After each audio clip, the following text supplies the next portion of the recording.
of Proudland, where it is all of Proud and half of me. Hi. I am your host, Roland, sitting here digitally with my co-host, Proud. How are you, Proud? Proud. That's my name. How you doing? I'm proud and I'm serviceable. Serviceable. I think that that's a pretty good description of how I feel. I feel serviceable as well. Like I'm not broken. I feel like I can perform my current function, and that's about the extent of it. Yeah. Some shocking things. It's funny that Theorycraft Thursday recorded Tuesday at about I'd say like 5 p.m. Eastern, maybe. Sure. So there was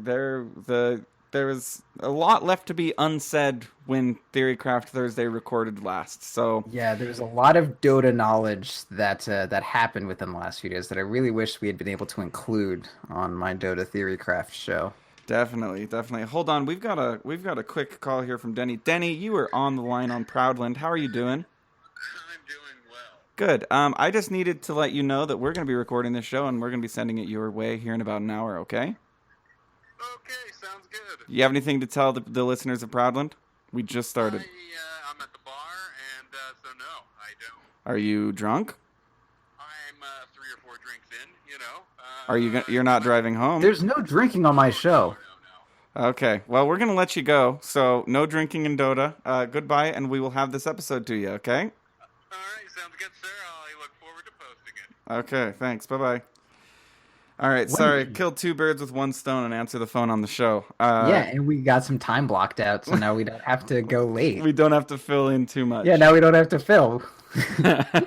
Well, now we won't have to worry about whether or not we hit that 2-hour mark. We've already got so for everybody who is happy or sad, life is a fucking fart, dude. No, because it doesn't dissipate quickly. Fucking do the right thing. It should. Kill yourself.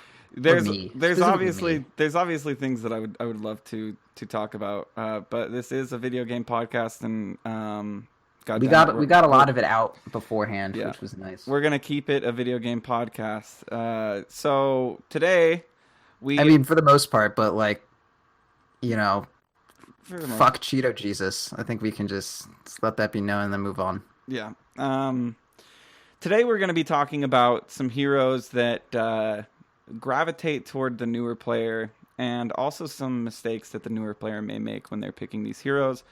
Yeah. I know when we'll get to the list here of the heroes that we're talking about, I know that when I first started playing Dota, I went to at least half of these heroes pretty immediately and did a lot of things wrong pretty immediately with them. I know that we have a lot of new listeners to Defense of the Patience, and when I say new, I mean new player listeners, also new listeners.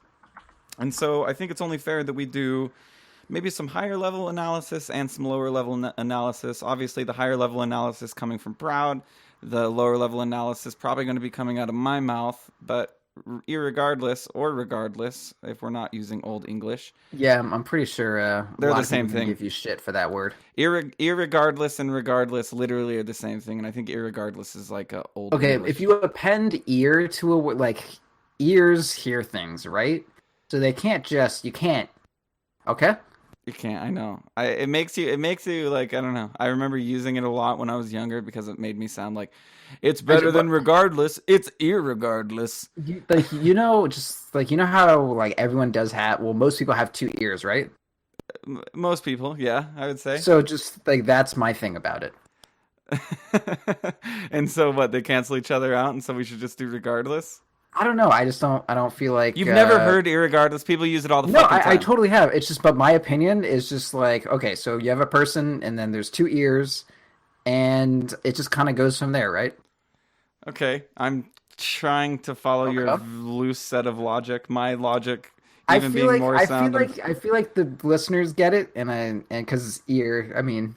Is it just one of your lowbrow jokes that I don't get until later, and I just aren't? You know what? It might be. It's not exactly a joke so much as just I'm bored with the concept of living. What- well, that's a pretty big thing to say, and I'm sorry. Can I talk about Dota? It's the only thing that can distract me from this nightmare. Yes, we can talk about Dota. So, quickly running over the list of heroes that we'd like to get to today. I'm not. I'd like to get run over. I'm. Jesus. I'm not gonna say. Okay, sorry, you can continue. I'm not gonna say that we're gonna get to all 10 heroes today because as you know, we've done episodes on 2 heroes before, but. The heroes that we'd like to get to today are Axe, Sniper, Wraith King, Legion Commander, Crystal Maiden, Ogre Mage, Lich, Bounty Hunter, and then honorary mentions that you may or may not have already heard. Proud's infamous Phantom Assassin and Juggernaut item builds. Initially, we were going to go into this with some skill builds until Proud talked me completely out of talking about skill builds, which Okay, we can go over the history of how this came to be, right? Yes, let's do. So originally, I wanted to do with something that was talking about just like as I mentioned last week, like what it takes to create your own hero build, or what you should look for when you're trying to like learn a new hero, and when you're trying to get a build for that hero. Like, maybe you look at a Tortellini guy and you're like, something's wrong about this, and then I would ideally say things to give you the kind of tools to be like, oh, this is why this build is fucking awful, and that sort of thing. But that's a pretty broad thing, and we're gonna first start it out with just talk about some heroes that have I guess more liquid item builds, item builds that can kind of change around and that sort of thing. Or their skill builds are not quite as rote, but just kind of talk about like, here's some heroes, and if you want to learn this hero, like we'll just kind of run you through it, and then you can maybe take these lessons to go on to other heroes. Yeah, definitely. I mean, yeah, the skill build thing kind of came about as some of you may know. I've been playing pretty much the only Dota I've been playing has been with Proud, and you'll probably be like, what, really? And yeah, I have not been playing a ton of Dota lately. That's because of life. That's because of impending baby. Doom, baby. Not baby doesn't bring doom, and impending doom, baby. Baby's coming, impending baby, and impending doom. Yeah, so not much Dota on the docket, but I have been playing with Proud. And I played a Jakiro game, and I got reamed. I got reamed by a good friend of mine. I literally did get yelled at and was like, never do that again. And like, even after he told me never to do it again, and like, you can't reskill in Dota. There's no like reset button. Yeah, it's like I still got you respect. he's like even after that, even after it had already been discussed that my build was garbage, it had to be discussed at least 2 or 3 more times. Which, I mean, definitely. It was the response that was necessary for me to never build that way on Jakiro again, for sure. So when I play Jakiro next, I'll know what to do. And I'm glad it was emphasized so clearly and not concisely. But no, I've been playing a lot with Proud, and it's been teaching me a lot. And so, that's the goal of the Proudland show, and that was the goal from the start, is to kind of bring as much the knowledge that I was gaining was like, holy shit, like our listeners need to get this as well. So without any further ado, let's start with Axe. Okay. When I first started playing Dota 2, I'll be honest, it was Sniper, it was Lich, it was Drow, and it was this Axe guy, because this is back when Axe would his counter helix would proc when the attack was sent at you instead of hitting you. Not after you take it, yeah. Yeah, so basically... Side note, for all these heroes, I want to go over, like, go to your Dota buff, or I guess whatever account, and I'm going to, like, at least say when I first played this hero when I was brand new to Dota, like, the kind of stuff that I thought was acceptable. Sure. That sounds fun. No, that does sound fun. And so, I mean, I get on this big red guy. He looks strong. He looks tanky. And I go to the off lane and I convince Denny, hey, play Dazzle. Hey, play Omni Knight. Hey, play... I think it was primarily Dazzle, and it was Dazzle Axe. And we would cut the lane. I would spin around really, really fast. I would get a Vanguard. I would get Tranquils. I would get a Blink Dagger eventually. I didn't really understand the whole Blink Call thing, but what I did understand is gobbling up creeps and not dying. And I've got to tell you, it was some of the most fun I've had in Dota. But much like other heroes, I found that I didn't understand why I was losing these games. And Denny and I eventually stopped playing the Axe Dazzle combo because we lost so often. And I was like, how can we wreck the early game or the first 8 to 16 minutes of the game and lose? And I would argue strongly that it has to do with the items that I built, which not getting blink. I mean, there's like a few ways to go from there, right? Like, I don't know. I definitely there's the issue with Axe not being able to end a game late game at a low skill bracket. I feel like that's not quite so much because the Axe build was wrong, and maybe a little bit more like you're at the low skill bracket and you're trying to end a game with the Axe instead of end a game like with an Axe on the team. Does that make sense? Yeah. Well, basically to give like a broad, I don't know, description of how we were losing these games was, double kill, triple kill, the tier 1 falls at 5-6 minutes. I'm attacking the tier 2. We get the tier 2, and then high ground becomes an impossibility. Yeah. And then, but I'm still sitting there. Is the one that's like trying to end the game by hitting the towers and like, yeah, like, I mean, you don't end the game with an Axe, you end a game with like with a team. Yeah, you end the game with Axe on a team. And that was, probably an issue of mine. But I will say that, and to be fair, there were less items back in this day. There was no such thing as a Crimson Guard. And maybe that's the only item of consequence that wasn't Blade around back then. Totally different. Blade Mail did work very different. Spin was different. Battle Hunger worked the same. Call, Berserker's Call worked the exact same. So there wasn't much variability. I mean, there wasn't much difference, I guess, than Crimson build Guard. Was shit though. Like, well, my build was always a Tango, Stout, Ring of Protection to start with, because I got to get those Tranquils in lane. Yep. Cut the wave, cut the wave, cut the wave, cut the wave. Cut the wave enough that I have enough time to go to the side shop and buy my Tranquils, go back, cut the wave, cut the wave, cut the wave, cut the wave.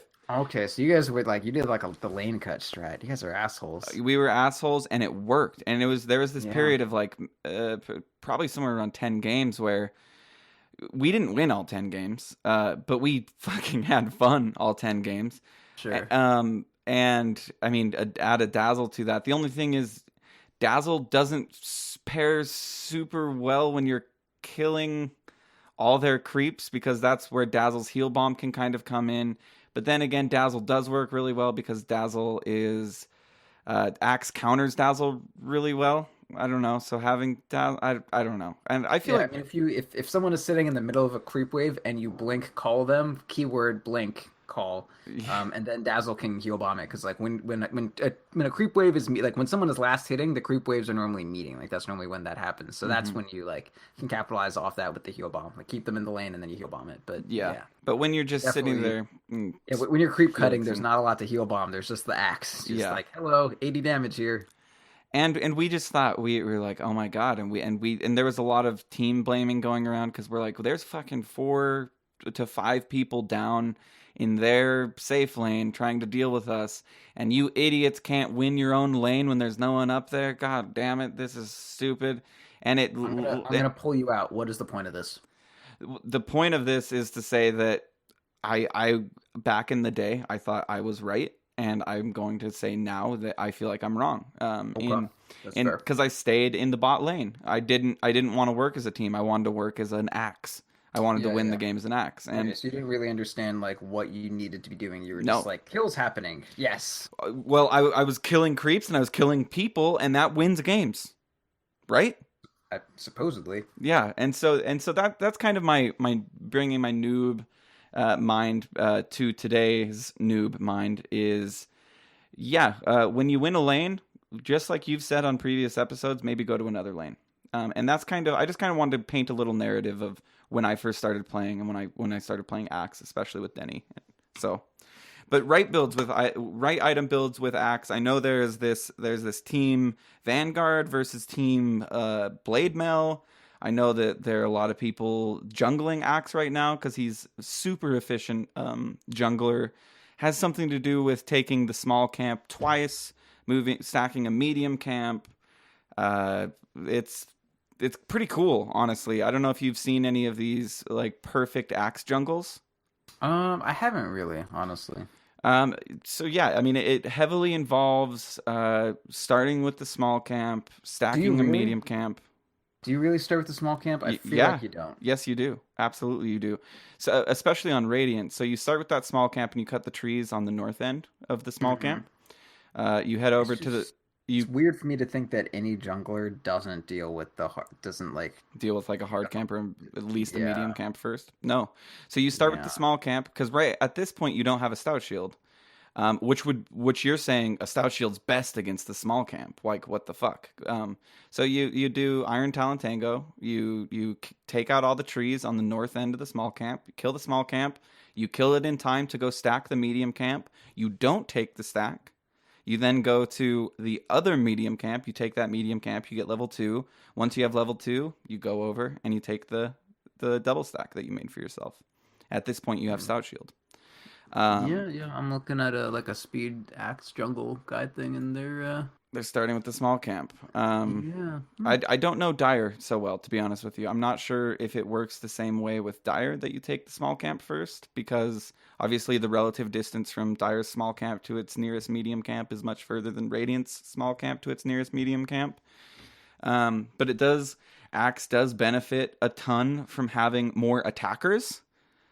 So generally, a small camp is going to have more attackers, thus having the chance of you proccing counter helix more often, and that is where the huge bulk of your damage is coming from when jungling Axe.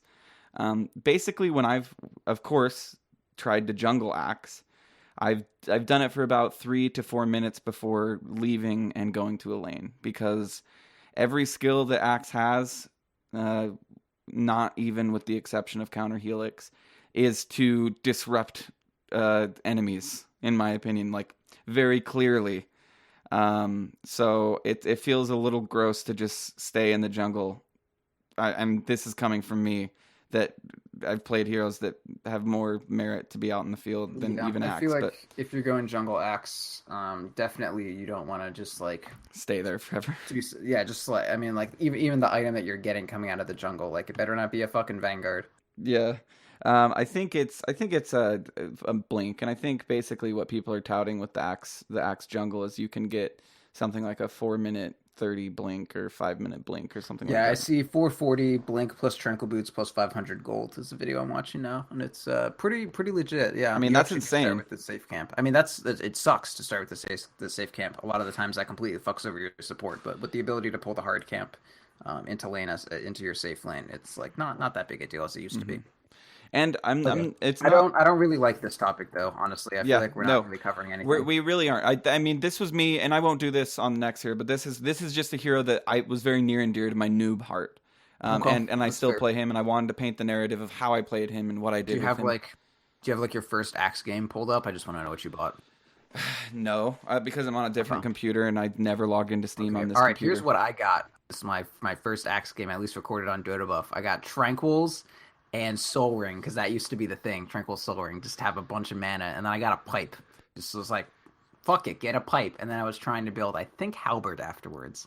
That's And that not was the weird. I mean, that's weird.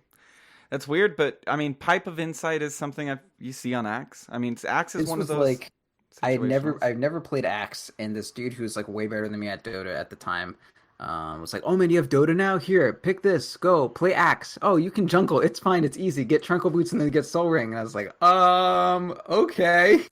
So that was that game. It was like one of my first games of Dota 2. Anyway, Okay, that's so let's dive into what people actually want out of this, and then okay. start moving through these heroes.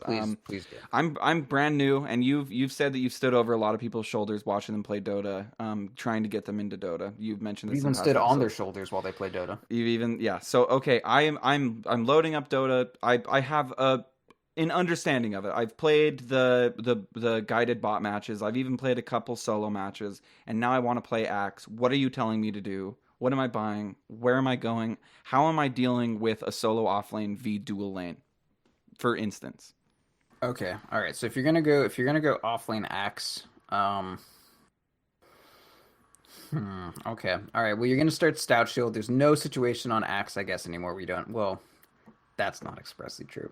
If you, for the most part, if you don't know what you're doing, if you do know what you're doing, you can solo offlane it. If you know it's going to be a hard lane, you would start Iron Talon, and then you would do the hard camp twice, and then buy a salve, and then. But that doesn't matter. I'm brand new. I don't even know how to. Yeah, you don't even know what an hard camp is. You don't know Yeah. what a fucking Iron Talon Nope. is. You don't know. I have a jungler, and that's why I'm solo offlane. That is the only Okay, reason. that's the only reason. That's the only reason I'm solo offlaning is because there's a legion. There's so a you legion in can't. the jungle. Yeah.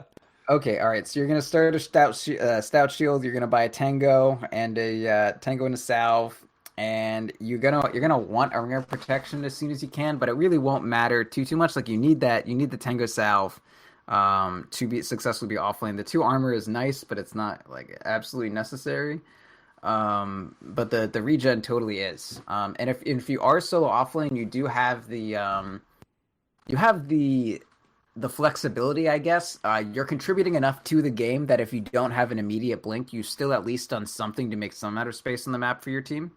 So you do have the luxury of being able to go Vanguard immediately.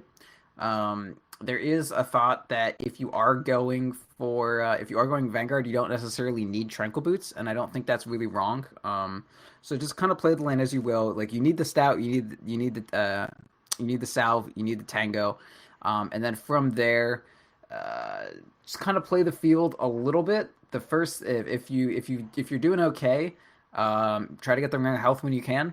You want to get boots first. Sorry, always go boots first. Just across the board. Anyone listening to this shit, outside of something like get your Quelling Blade, or if you're like gonna like do what I do. Now, but I want a Bassi early on a lot of heroes who don't go Stout Shield. So like if I'm playing Luna, I'm gonna start with a Ring of Protection instead of starting with a Stout Shield like I would on a melee hero, and I'll finish the Bassi as soon as I get to lane and I get like 2 last hits. And that's kind of similar to like spend 200 gold on a Quelling the last hit, spend 325 gold on a Bassi to have 7 damage to the last hit, etc. But if you're dealing with like an Axe or someone who's not gonna buy like a Quelling Blade or something necessary like that, first item you buy every fucking game, I don't care what the fuck you're doing, outside of maybe upgrading a courier or buying the 2nd ward, or the 3rd ward, I guess, if you're a support, every fucking game, buy a goddamn pair of boots. Like, if you're Weaver, maybe you buy, like, your Ring of Health before, if you really need it, but goddamn it, buy fucking boots. I can't stress this enough. Boots are the most broken, overpowered item in the game. Buy them. I'm just gonna we're gonna fucking tarry on this point for a little bit. Are you doing this for me or for the listener? Does this need to go to you? Because that's fine. I won't stop.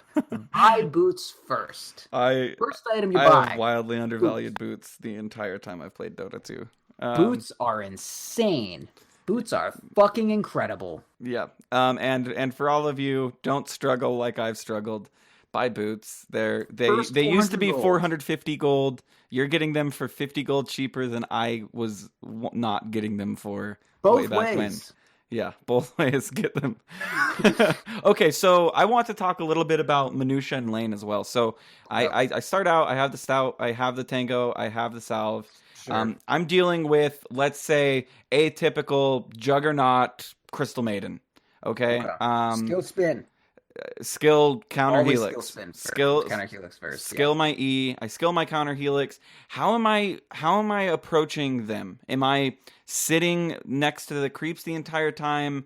Am I like what would be like a general like quick little tidbit of advice on how to get a lead in the offlane being one person versus 2 people? If you're dealing with people that aren't hitting you that hard, I don't want to say people that won't, because there's a good chance you have no fucking idea if they're going to hit you that hard. CM, it just so happens, doesn't hit you hard. Jug turns out until he spins, he doesn't really hit you that hard. But in general, if you're against melee motherfuckers, you can be close to the creep wave. And if they click you click, then you click them. And then your creeps will be on them, or their creeps will be on you. And then you will spin on them and they will die. So like the big deal about Axe is that if they get too close to you while you're near creeps, they will take a lot of damage. So the whole way you're going to play it, the only thought in your head is like, I'm going to get experience, and then if they're mean to me, I'm going to be mean back, and I win the mean trade as long as we're all mean within close proximity of creeps. Yeah, counter helix, especially another quick tidbit that I would like to give to new players, something that I didn't know, it just happened, because getting rid of the mysticism in Dota is one way to get better at Dota, and that's if you right-click on an enemy hero like you're going to attack them. The creeps know that before you even hit the enemy. The creeps are really smart, sentient beings, and we kill them in masses, okay? It's really the true tragedy to Dota 2. Yeah. They know they have evolved. They know the second you right-click that Crystal Maiden and start walking toward her, even if you're 100 million leagues away from her, those creeps know your intention. Their odor glands have evolved to tell when you're releasing aggression pheromones. So as soon as you right-click on an enemy hero, like they'll see the snarl come out of your schnoz, and they'll be like, "Him! Get him!" Yes, and this on Axe is actually not a very bad thing. It's actually a thing that's going to help you. Great. Because counter helix procs, and what we mean proc is processes. Or that's not actually. I think where proc comes from. I'm gonna give you a little lesson. I thought proc was process. Nope, it's from World of Warcraft. There was some line for I'm pretty sure it was either World of Warcraft or an older MMO. I may actually be fucking this up. I think it was World of Warcraft though, and it's when there was some item, and in the code for when there's like a weapon or something that was like it says there's some chance that some of your attacks will like cause this thing to happen, and the line in the code was had the word proc in it. Like the line in the code was like, you will proc this. It may have been a different game, but I'm pretty sure it's World of Warcraft. Regardless, that's where proc comes from. Okay, awesome. So basically, Denny and I had the big discussion about this, and we both decided that proc meant process. That's a random keyword used in World of Warcraft code, as far as I'm aware. May have been a different game. So anyway, when you're getting attacked, it is ticking on your counter helix to say, hey, isn't it 17% chance? Yep. It's pseudo random. I don't think it's 17, but pseudo random. So there is a chance that every time something attacks you, you are going to spin and do an amount of, I believe, still pure damage. Yep. So 20% chance, 75 pure damage at level 1, which is a lot. A ton of damage. I mean, we've talked in past that getting the second skill level of Sven's stun is 70 damage, and that's 135 mana. This is a skill that doesn't cost any mana, just requires you to get hit and for it to proc. So yeah. Anyway, 20% chance. So I mean, if the whole creep wave auto attacks you once, it's probably going to spin, and if they attack you again, you're probably going to have done 150 damage to everything around. And, oh god, I burped. Yeah, and oh god, is it fun to watch as you take your hands off the mouse and keyboard and watch that juggernaut attack you, especially at lower levels, and not understand why he's dying and you're gonna die. Maybe no, he died, and then you run away and wait for your tranquils to heal you up. Right. So all right, so we'll pull back a little bit. So Axe, you get Stab Tango, Salve, try to get your boots. If the lane's pretty easy, as in you can stay close to the creep wave and they can't just force you out, go for the Vanguard first. Vanguard is like your kind of luxury item. If you can be like getting it is greedy. It's if your team doesn't need you to contribute, or if you can get it fairly quickly, you can go the Vanguard, and that makes you way more of an Axe than a regular Axe. You're way tankier. You can withstand way more abuse, and obviously, if you get hit, you spin and you do damage. You need to be close to people to be spinning and do damage. If you're tankier, you have more leeway to be aggressive and to be unpunished by going forward and aggressively tanking those hits. It seems simple, but I will tell you that a lot of things seem very simple in retrospect. Yep. So, and take that however you'd like.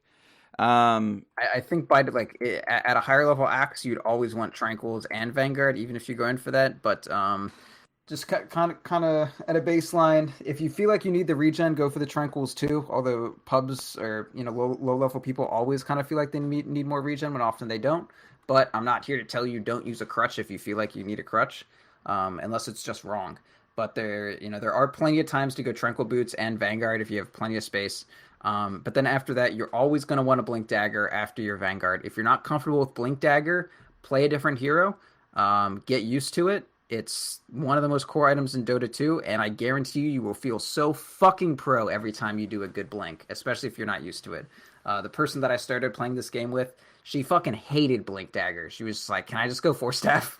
I don't want to blink. And this was when I used to cost mana and shit too. I mean, eventually it didn't, and she started buying it, but it's just like, I'm just not comfy with blink dagger. But like, man, as soon as she started building blink dagger, she's like, damn, this shit's awesome. And it is. Yeah. No, so go blink dagger. It's a great feeling.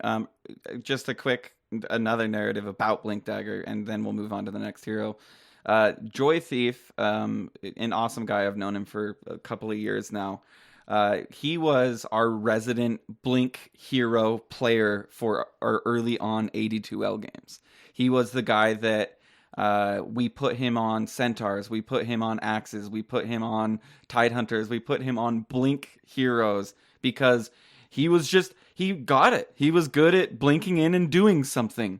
And believe it or not, blinking in and doing something is hard. Like, you will see top 10 plays of blinking in and doing something. There on Reddit today, there was a top play where an Axe blinked in and called a Sing Sing lion.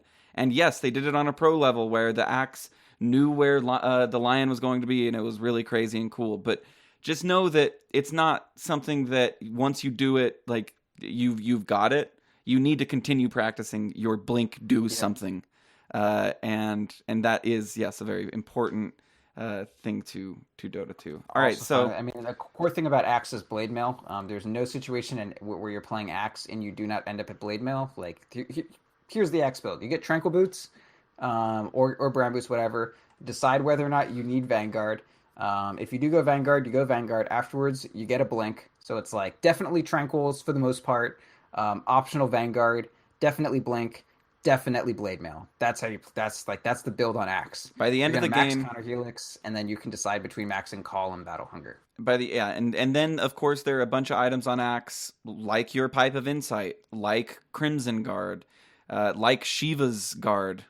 There are a bunch of items that are out there that Axe still may want, but those, yes, I would agree, are definitely core. Prime directive: keep yourself tanky. When you die, look at the little damage report. Did you die more to auto attacks, or you die to spells? If it was a lot of auto attacks, maybe just get yourself some more health or a Shiva's or something like that. If it was more magic damage, Pipe's a good deal. You have your Q, your Berserker's Call. It shores up your armor. So if you're taking like burst physical damage, like if you die to an Omni Slash, maybe you play around your Berserker's Call better.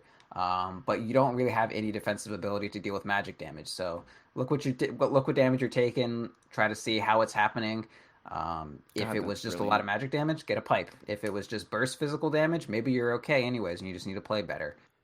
Do you do that? Do you click on that and do that? Yeah, every time I die, I look and I'm like, damn, what killed me? Oh, a lot of magic damage. Like I bought a hood on PA. I had BKB and hood because I needed BKB for the stuns, like when I go in, but I needed hood so I didn't just die when I was waiting to go in from like AoE damage.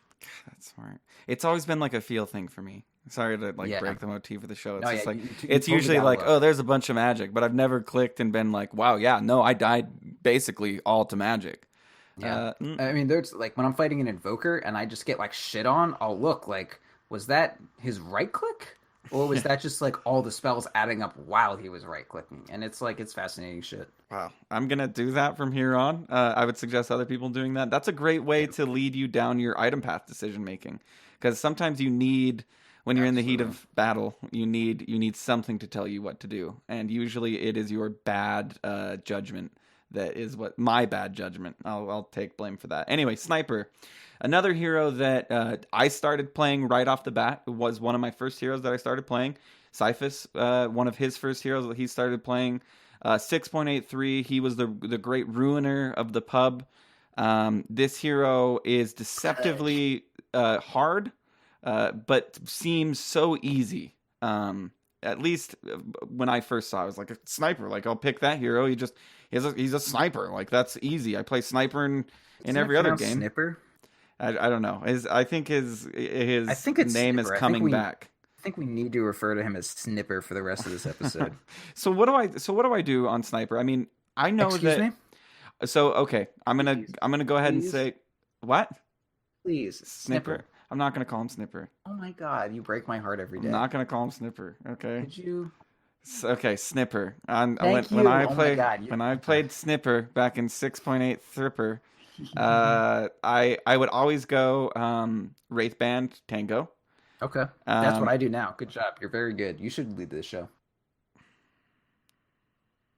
I would always go Wraith Band Tango, You're and great. and then I would go mid lane, and I would get rampages with my hand off the keyboard and off the mouse. And that was 6.83 Sniper, and I will say that I have like Yep. 26 rampages, and about 21 of those came from 6.83 Sniper. So I know that Brave of things you to have. say. I mean, it's honest. And it didn't even feel. It started to not even feel that cool. It was like cheat modes enabled. It was like, yeah, I got a rampage. That's what snipers do. Yeah. Um, Run pod game. but the changes to shrapnel for some of you newer players, shrapnel used to be instant, as in when you would put it on the ground, it would be on the ground. Now maybe it wasn't instant, but it was a lot quicker than it is now. So At least I think it was. um, Who knows? and it would damage towers at one point. It was all sorts of broken. Yeah. That ability has since. It's still a really good ability, but Oh, I don't know if I'd say it was broken. It was interesting. But it wasn't like Sniper was good. I mean, Sniper was. I mean, I was doing really well.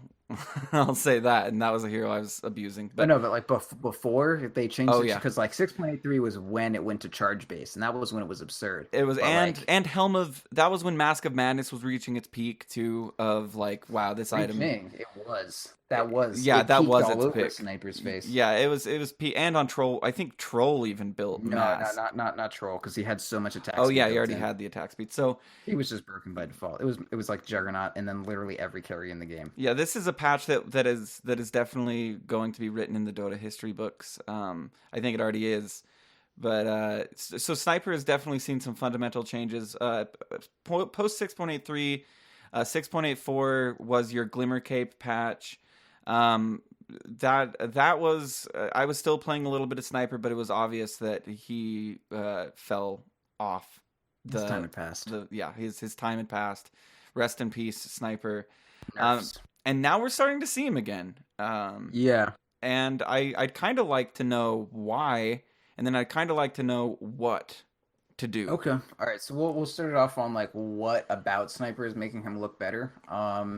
First, I would say he got nerfed, but he definitely didn't get nerfed out of the game so much as he got nerfed and everyone was just like, he's gone, right? And then it was like, yeah, he's gone. And they're just like, great, now we don't have to play him anymore. And they didn't bother touching him again. So they're just like, he's just gone now. Same thing happened with OD. OD got nerfed. He got nerfed. And everyone was like, we don't have to play OD anymore. And then they just stopped touching him. And then after the TI was like, we can play OD again, and then they started playing OD again. There's a lot of times, And where in a hero cool gets, way too, might I add. The way Well, OD. not go too far. I think it's pretty cool. So there's a lot of times where a hero that everyone just kind of hates, like no one liked that Sniper was good. They just played him because they wanted to win. And very few people liked that OD was like in every fucking game and dominated. And then once he got nerfed, everyone was like, all right, that's great. He's gone now. We're not even like, everyone just agreed, gentleman's agreement.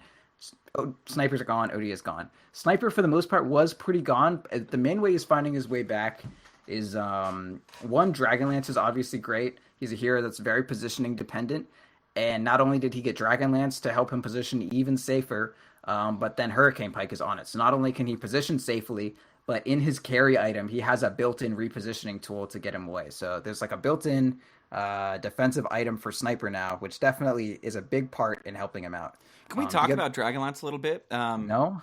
Well, just real Yeah, we quick. can. So I think that Dragonlance started out, and I'm not remembering it 100%, but I know I am. Okay, what were the components to Dragonlance when it first started? Quarterstaff, Ogre Club. So 10 strength and then 10 attack speed, 10 damage. So okay, that's still good for Sniper. That's still really good for Sniper. It's Sniper needs some tank. Sniper needs to shoot faster. The faster he shoots, the more headshots he can proc. Headshot is not his ult. Assassination is his ult. I have to cover this for a second. Sorry, there's a dog. Hi, So dog. if you look at what it does for you, like Dota stats, Dota obeys a rule where like the more diverse an item is, the more kind of budget it has, in sort of a sense. But like, how to say this? 10 agi gives sniper 10 attack speed and 10 damage, right? Plus more than one armor. And then Yeah, the a little quarterstaff bit more than 10 more. 10 yeah, and then the quarterstaff of like 10 damage and then 10 attack speed is like that does everything that 10 agi would do, but you need two stats to get there, and then also it doesn't give you like an armor and a half. So like if an item is giving you attack speed and damage, but it's not doing it through agility for an agility hero, like then you know that there's some sort of inefficiency going on. Also, I love when Dragonlance got changed. I was like, oh my god, this is for sniper because you get your boots. Obviously, sniper is one of those heroes that he is all about positioning. But you can pop in the side shop, buy a band of Elven skin. You're good. You know. Yep. Pop in the shop, buy your second band of Elven skin, and all of a sudden in lane. I mean, it's not to say that you couldn't pop in and buy the quarterstaff and get something very, very similar to two Band of Elven skins, but it's just nice. I mean, we always talk about, why it's so hard to build up to these big items, and that's because you're touting around this big coin purse in order to get these items. And 875 gold in the laning phase isn't a small amount of gold. That's a pretty sizable amount of gold. And it's going to be like after your Aquila, and it's going to be on a hero that's very gank. Like you want to gank a sniper. Like you don't. I mean, the thing with sniper is kind of like a binary win hero. If you're positioned extremely safely for the fight, and there's no way they can get to you, you just win. There's no way for them to avoid your damage on sniper. God, I don't want to get into fucking like the theory of how carries work and shit, but like what makes a good carry is that you deliver the team and the team fight ending damage. That you can reliably do that. Sven does it in a blink of an eye. Sniper does it over the course of the game. You don't need to build damage on Sniper, you just need survivability. No matter what happens, Sniper will get his damage out. And if they're like, he doesn't need to do 700 damage a hit like Sven does. All he needs to do is like 100 damage a hit, but make sure that he never stops hitting, and like then it'll always work. Well, and, also the slows too. I mean, the headshot proc. I mean, that is what is that what is that doing in the middle of an all-out fight? I mean, that's a guy that is slow now and isn't at his peak efficiency. Yeah, so you get like Scotty and SNY and shit. Like Okay, so we're sniper. We're in lane. What did we buy? I'm seeing sniper more safe lane than I'm mid. Let's assume safe lane. Oh God. Okay. Well, that's where I'm seeing him. I don't know about you. He goes mid. The reason Sniper is back is because he's a great counter to a lot of mid heroes. He counters OD, which is the main thing. Yeah, like you don't first pick OD anymore because they'll just pick Sniper, and then you're like, shit, this sucks. Okay, why? Why? Like that's never been explained to me. Here's how OD works. OD, he wants to wait till your range creep is near deny range, then he'll walk up to you, astral imprison you, deny your range creep. How the fuck does an OD walk up to a sniper? Yeah, well, me, I'm in the lane usually, but no, I understand what you're saying. Yeah, no, sniper should be back by the tower. Yeah, or if you walk up to him, like he'll press Q. I mean, you have enough range that, and like OD's level 1 in prison range is like way lower than his auto attack. So like after you have a couple points and take aim, like OD will never get to you and then you just keep shooting him from afar, and OD will never close the gap on you. He doesn't have mobility outside of unless he force staffs himself, then you force staff yourself, etc. So he's like a counter to certain mid heroes. And in the safe lane, he's not so great because he doesn't deal well with like multiple angles of attack on you. I mean that's one aspect of it. The other, it's just like the roles that safe lane heroes play. Sniper doesn't like jungle well. He doesn't like farm that great. He needs a pretty great deal of farm. And I don't know. He's just like a kind of weird hero, honestly. But if you do want to play him in the safe lane, I do think starting Null Talisman Tango is the way to go still. Or Wraith Tango, rather. Yeah, sorry. Yeah, probably not Null Talisman. Well, he does need that int. So you get to lane. Obviously, I think boots immediately, right? Immediately after that. Your positioning is so important. Even if you have to last hit under tower, if you don't have boots, you're not even going to outrun the creeps. If you have boots, at least you can kite the creeps until it's time to hit them. If you don't have boots, like, you're just going to die. Sniper, so, boots first. He is definitely, he has a very big gun and he is a very little guy, and it's hard for him to carry it and walk quickly. So boots of speed, a must on Sniper. First item. Okay, so am I building my Aquila next? Am I grabbing an Elven skin? What am I doing? I would finish an Aquila first, and then from there, I feel like you go phase. I mean, I would go phase. I love phase. I mean, it's something that can allow you, say you get caught in creeps, you can get the hell out. That's one thing that you Move speed's need to great. do. You have very low damage, and you have pretty fine attack speed. You're gonna get like maelstroms and shit later. Your attack speed's gonna be fine. You can get a Mask of Madness. Just get the phase boots. Yeah, and I mean, the phase from phase boots may be most important on sniper over a lot of heroes, just because, I mean, nobody's perfect, not even the pros, but I will say that when I play sniper, I often find myself in very bad situations, and phase boots, yeah, and phase boots allow you to get yourself out of a bad situation a little bit quicker. I mean, you press it and you're hopefully out of that bad situation. So, yeah, I mean, thinking about it, I don't play much sniper because I'm not getting rampages on him anymore. So, you know, why would I play that hero? But I would imagine it would be what phase boots into Dragonlance. Yeah, right? Man, I got like treads last time I played sniper. Am I just like wrong? I'm pretty sure you go phase. I think you do go phase. I don't think there's anything necessarily wrong with treads either. You're talking 25 attack speed. You're talking possibly 33 attack speed with if you're on Agi. 33 attack speed. You're talking 8 more damage if you're on Agi. 9. Oh, it's 9. Yeah, 9. So you're talking a lot of benefit. No, it's both. Okay, I mean, you can just make a choice. All right, it's up to you. I like phase the most. I think phase it's hard for newer players, but you need to get used to phase as well. I remember hating phase because it's like, I'm going to use this every 8 seconds. Are you kidding me? Or every, like, I mean, really? No. I'm still breaking the habit of just literally hitting it every time it's up. It's like, do I want to move faster? Yes. Oh, dude, it's Blackheart gives me shit because this is all she hears when I'm playing Dota, and that's just the 2 key. Me just pressing 2 a million times because.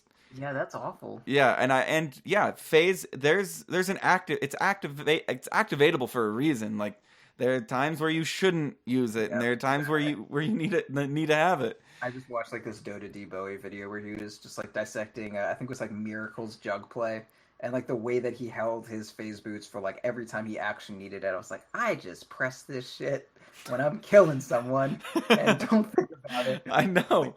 And I mean, you're 5,000 MMR, and that just goes to show that, yeah, phase boots are one of those that it's okay to just press them all the time. They're still really good if you're just pressing them all the time. But if you know that, like, okay, I have 11 wand and I have phase boots, this means a lot. Like, even with wand, like, I'll be walking to fountain to completely regen, and I'll be like, oh, I have 11 wand charges, and hit it. And it's like, wait, you're going back to base to regen. Like, what are you doing? Like, ow. It's like, ooh, 2 charges, I'm great now. Yeah, exactly. And then you see these pros like Zai and Crit, where it's like, you know, even the casters, despite all the shit that they've been getting, they call it out, and they're like, he has 7 wand charge. Like, I mean, he may go in on this fight. And to me, 7 wand charge is like, oh god, I forgot I had 7 wand charge. Like, gotta use that now. Yeah. So anyway, phase and wand. If you don't know what you're doing, use it. Whatever. Like, yeah, and that is the. I mean, I guess the point for newer players is if you don't know what you're doing, it is better to just use it. You know, I would definitely say that, and that was my aversion to phase boots, is I didn't want to have to use it all the time. Man, that I'm like getting flashbacks. The main thing when I used to play with like when I was worse and I didn't have enough presence of mind to be able to like play my game and like tell, you know, weaker players how to play, or maybe when I was just playing with more weaker players, the number one thing that I would say is like use your spells. And like it's a very like paralyzing command to be given. I understand that, but there are a lot of times where I'm just like, okay, we're fighting. Use your spells. Press your buttons. And like that was all I wanted. As long as your fucking buttons get pressed, I'm proud of you, little. Like, I'm proud of that. That's good. It's more than I can say for a lot of my support play, especially. Yeah. Take that to your. I mean, like that's. I see it a lot. Even you know at my level, like if you have phase boots, if you have wand. Don't take this to treads, though. Don't just fucking hit your treads 100 times. That's not gonna help. Yeah, no, yeah. Leave. Basically, I don't know. I've been. You're okay. I'm gonna give a helpful tip from Proud, and then we're gonna finish sniper here real quick. But The putting treads on T, so setting one of your buttons to T, one of your item slots to T, and then if you're on Agi, and you want to switch to int for blink or your Slark for pounce or something like that, TT pounce T, TT blink T. It's a better way of saying, I don't. Oh God, instead of looking at your treads and like, okay, they're on strength. Now I'll press it again. Now they're on int. Okay, blink. Press it again. Now they're on agi. No, just TT blink T, TT blink T, TT blink T. That's something that I've just been going into bot matches and just blinking around with anti-mage, with free spells and just TT blink T, TT blink T, TT blink T. Because getting used to that is hard, but that is definitely something that you don't need to worry about if you're a new player. Just honestly, that efficiency, you're just gonna I would just suggest keep not. your treads on strength. Yeah, just keep them on strength. But okay. phase boots, by phase boots. All right, so here's Sniper. You get the Wraithband Tango, upgrade it to an Aquila, get whatever boot you want. You need some kind of health regen item because you're a fucking new player, and that's what you need. You can decide either Mask of Madness, although that has a potential to blow up in your face, or just get the Ring of Regen. You're a Sniper, you shouldn't really be tanking that much. Just like go far away and then right-click creeps, and then when they get close to you, go farther back. But the Ring of Regen eventually is going to build into your Hurricane Pike, which you're going to want, and that's good. But either way, after you get whatever you need for HP regen, whether it be the Ring of Regen or a Mask of Madness or just the lifesteal item on a Mask of Madness, I don't really care. I just want you to be healthy. After that, you're going to get a Dragonlance every time. 100%. Get that Dragonlance, buddy. Yeah, Dragonlance, an awesome item. Hurricane Pike, an awesome item. Oftentimes confusing with Ring of Regen and Ring of Health. Proud is talking about the 350 gold. 3 health per second? 325. 325. Is it 3 now? I'm pretty sure it's 2, but I feel like it might have actually gotten buffed recently. I don't know. Maybe it still might be 2, but surprisingly a lot of regen coming from 2. I mean, yes, it's still 2, yeah. Okay. But it does give 3 in the 4 staff. And, okay, that's a change. What is it? Hurricane Pike gives you 4 HP regen. That was the thing that got buffed. Which is huge. And that is an item it's where pretty big. It's like Vanguard level almost. That almost is Vanguard level. Also, the Hurricane Pike is basically saying, hey, get away from me, which that's exactly what you want as a sniper. There is no situation where you want to be next to your enemy as sniper. Right? Am I wrong? Yeah. Like, I can't think of a single situation where you want to be standing anywhere near your enemy. When you're fighting Drow. To turn off the aura. This is something I learned, and this is something that I'd like to go over. When an enemy hero is near Drow Ranger, her aura is turned off. Not her aura, her ulti. Oh, her ulti. Yeah, which helps her aura in turn. But yeah. Okay. All right. So that was not my bear though. She'll just fucking kill it. Oh man, I did not. That's one that I didn't. I thought it was her aura, but it's her ulti, which affects her aura anyway. Specific. Yeah, so we're playing sniper. At the end of the game, you should Hurricane Pike, treads or phase, maybe boots of travel if you're doing extremely well. That extra move speed's nice. But anyway, you get the Dragonlance. If you need the Hurricane Pike early, there's no shame in just going for the fucking Hurricane Pike. And then from there, if you want to be really safe, S and Y is great. Sanjin Yasha. Gives you a lot of health, gives you a lot of move speed, as we talked about. Moving fast is great on Sniper. Gives you some slow. It's good. And then if you don't want that, Shadowblade is a great option. If you need health, go S and Y. If you don't need health, go Shadowblade. And then for just like general farm speed and ability to be contributing in a team fight, Maelstrom and Mjolnir are both great items. Maelstrom and Mjolnir are perfect items to take a altogether unimpressive auto attack and make it pretty fantastic and give you farming potential. So like Sniper, his big thing is he has huge range. Not a lot about his auto attack is great besides that. So just like, hey, I just need something that buffs a generic auto attack. Mjolnir. Yeah, but the thing about Mjolnir also, guys, realize you can put that on other things. A pro thing that I saw that I've started doing with Mjolnir, especially on heroes that I'm ranged. Why do I need the Mjolnir effect to be put on myself? Yeah. Put it on the creep that's leading the charge, and watch how quickly that lane's going to push. Oh yeah, that'll get you like 100 gold. Yeah, every that'll time get you do some that. gold, and it'll also take care of a lane that you don't even have to be in. And especially if you find yourself in a situation where a lane's pushing that you should deal with, but you also need to be helping the fight. Grab your Mjolnir and put it on a creep. I mean, put it on an ally. Like especially on sniper, Mjolnir's a great item, but that activatable isn't really great for you. Um, Yeah, it's nice to deter people from hitting you, but at the same time, like they're still very interested in hitting you either way, and they're yeah, not too. And like you're only gonna reflect a couple lightning bolts before you're just fucking dead. So yeah, put it on the axe that we talked about earlier, and then he can blink call with his vanguard and not take damage and kill everyone. exactly. So Proud, if you don't mind, I think we can skip over Wraith King and go straight to Legion Commander. Wraith Fine. King. Wraith King, because we're gonna run out of It's the time, and same as Life Stealer, okay, except you go shreds instead of phase. Next hero. okay, same thing as Lifesteal. Okay, Armlet, Echo, Deso, AC. You're good. Blink yep. before that or something. You're Also, fine. don't pick Wraith King into some obvious things. Don't pick it into Anti-mage, Anti-Mage or Invoker. Or Invoker, Lion. Or Nyx. or I mean, Or or a Phantom Lancer Necrobo. that's not on a leash Oh in yeah, some or cases. Phantom Lancer. I have been wrecked by a Phantom Lancer.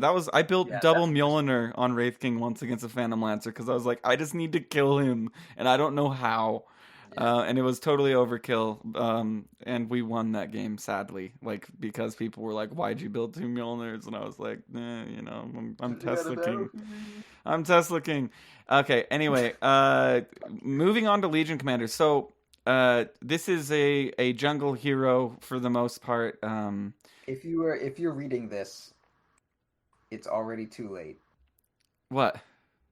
Reading that it's a jungle I hero? don't know. I was like looking for a reference, but I just decided it didn't work, and then I just Just went fumbled with it man. anyway. It's fine. We can walk right on over it and talk about Legion Commander. Yeah, just You've what? if you need to be told, well, I mean, a lot of people need to be told how to play Legion, but just let's talk about Legion Jungle. I'll just say that. Yeah, well, this is why. Basically, I want to talk about Legion Jungle because I see it. Okay, it feels like every game that I'm either against a Legion Commander jungle or I have a Legion Commander jungle, and the vastness of what they build is mind-boggling. It's usually two things that they start with, two sets of things that they start with. It's either Talon Tangos or it's Stout Quell Tangos. I don't think you need the Stout Shield, personally, but It can help though. If you don't know what you're doing, it can help. it can help. That's fine. I'm sure maybe somebody was like, okay, if you find yourself dying in the jungle as Legion Commander, go ahead and start with that Stout. It mitigates a ton of Oh no, damage. I'm not saying you need to start with it, but I'm saying like you But can getting get it like after. later, yeah, sure. I think it is pretty you fucking unanimous. You go Iron Talon Tango in the jungle. IT. Yeah. So you do that. You get your E, which basically is works a lot like counter helix. Yep. When you get hit, you have a chance to get so mad that you slash back and take some of their life. Yeah. There's a line in like fucking like WWE wrestling where they go like respawns in kind but not kindly, and that's what plays in my head every time Legion like gets hit, and then fucking the counterattack procs. I'm like, Legion Commander fucking responds in kind but not kindly. So much like that's what is in my head. Oh, just a little insight for everybody here on what is inside Proud's head. Yeah, you're like you're like in kind but not kindly. So after this is where things get very, very weird and confusing. I'll go ahead and take credit where credit shouldn't be due, and Okay. that's that. Hey, more attack speed seems nice. Send me a glove of haste. Now that I've got this glove of haste and I know it could build into those treads that I need, why don't we get a Midas? Gold's good. Let's get it better. California Gold Rush, baby. I'll kill you, dude. And I happened to do this in a game with Proud, where I wasn't. This is another game where I was told, "Don't do that," like 3 times after it had already been done. No, and it I made a joke. I was don't get Midas, LOL, as though anyone would ever do that, XD, and then you were like, hello, sir. I'm like, check out May my I shiny direct you hand to my inventory. It's like, what the fuck? Yeah, and okay, so Midas. Let's talk about why not? Because gold is good, right? Gold is good. Gold is God. Gold is what converts things into items. Also, Hand of Midas has this 2.5 experience thing, and I know there are only 2 currencies in Dota 2. That's gold and that's experience. So why the fuck? There's also the W column. That's the main currency that I go after. Well, that's what you exchange your gold and experience for. Hopefully, is either a W. Sometimes you exchange it for an L. Desolator bears for W's. Gold and experience have nothing to do with that equation. So you're in the jungle. You're a Legion commander. Oh God. What you should do is not always what is done. So, like I said, I've seen the Midas. I've seen the straight Deso. And I'm talking, I see straight Deso a ton. Like no blink? No blink, just Deso. No mean, treads, I do love Deso. no boots. Who would I be if I said that's bad? No boots even. Like I'm talking that at the end of the day they have Iron Talon Deso. Like by the time they leave the jungle. Curdling. You see like treads.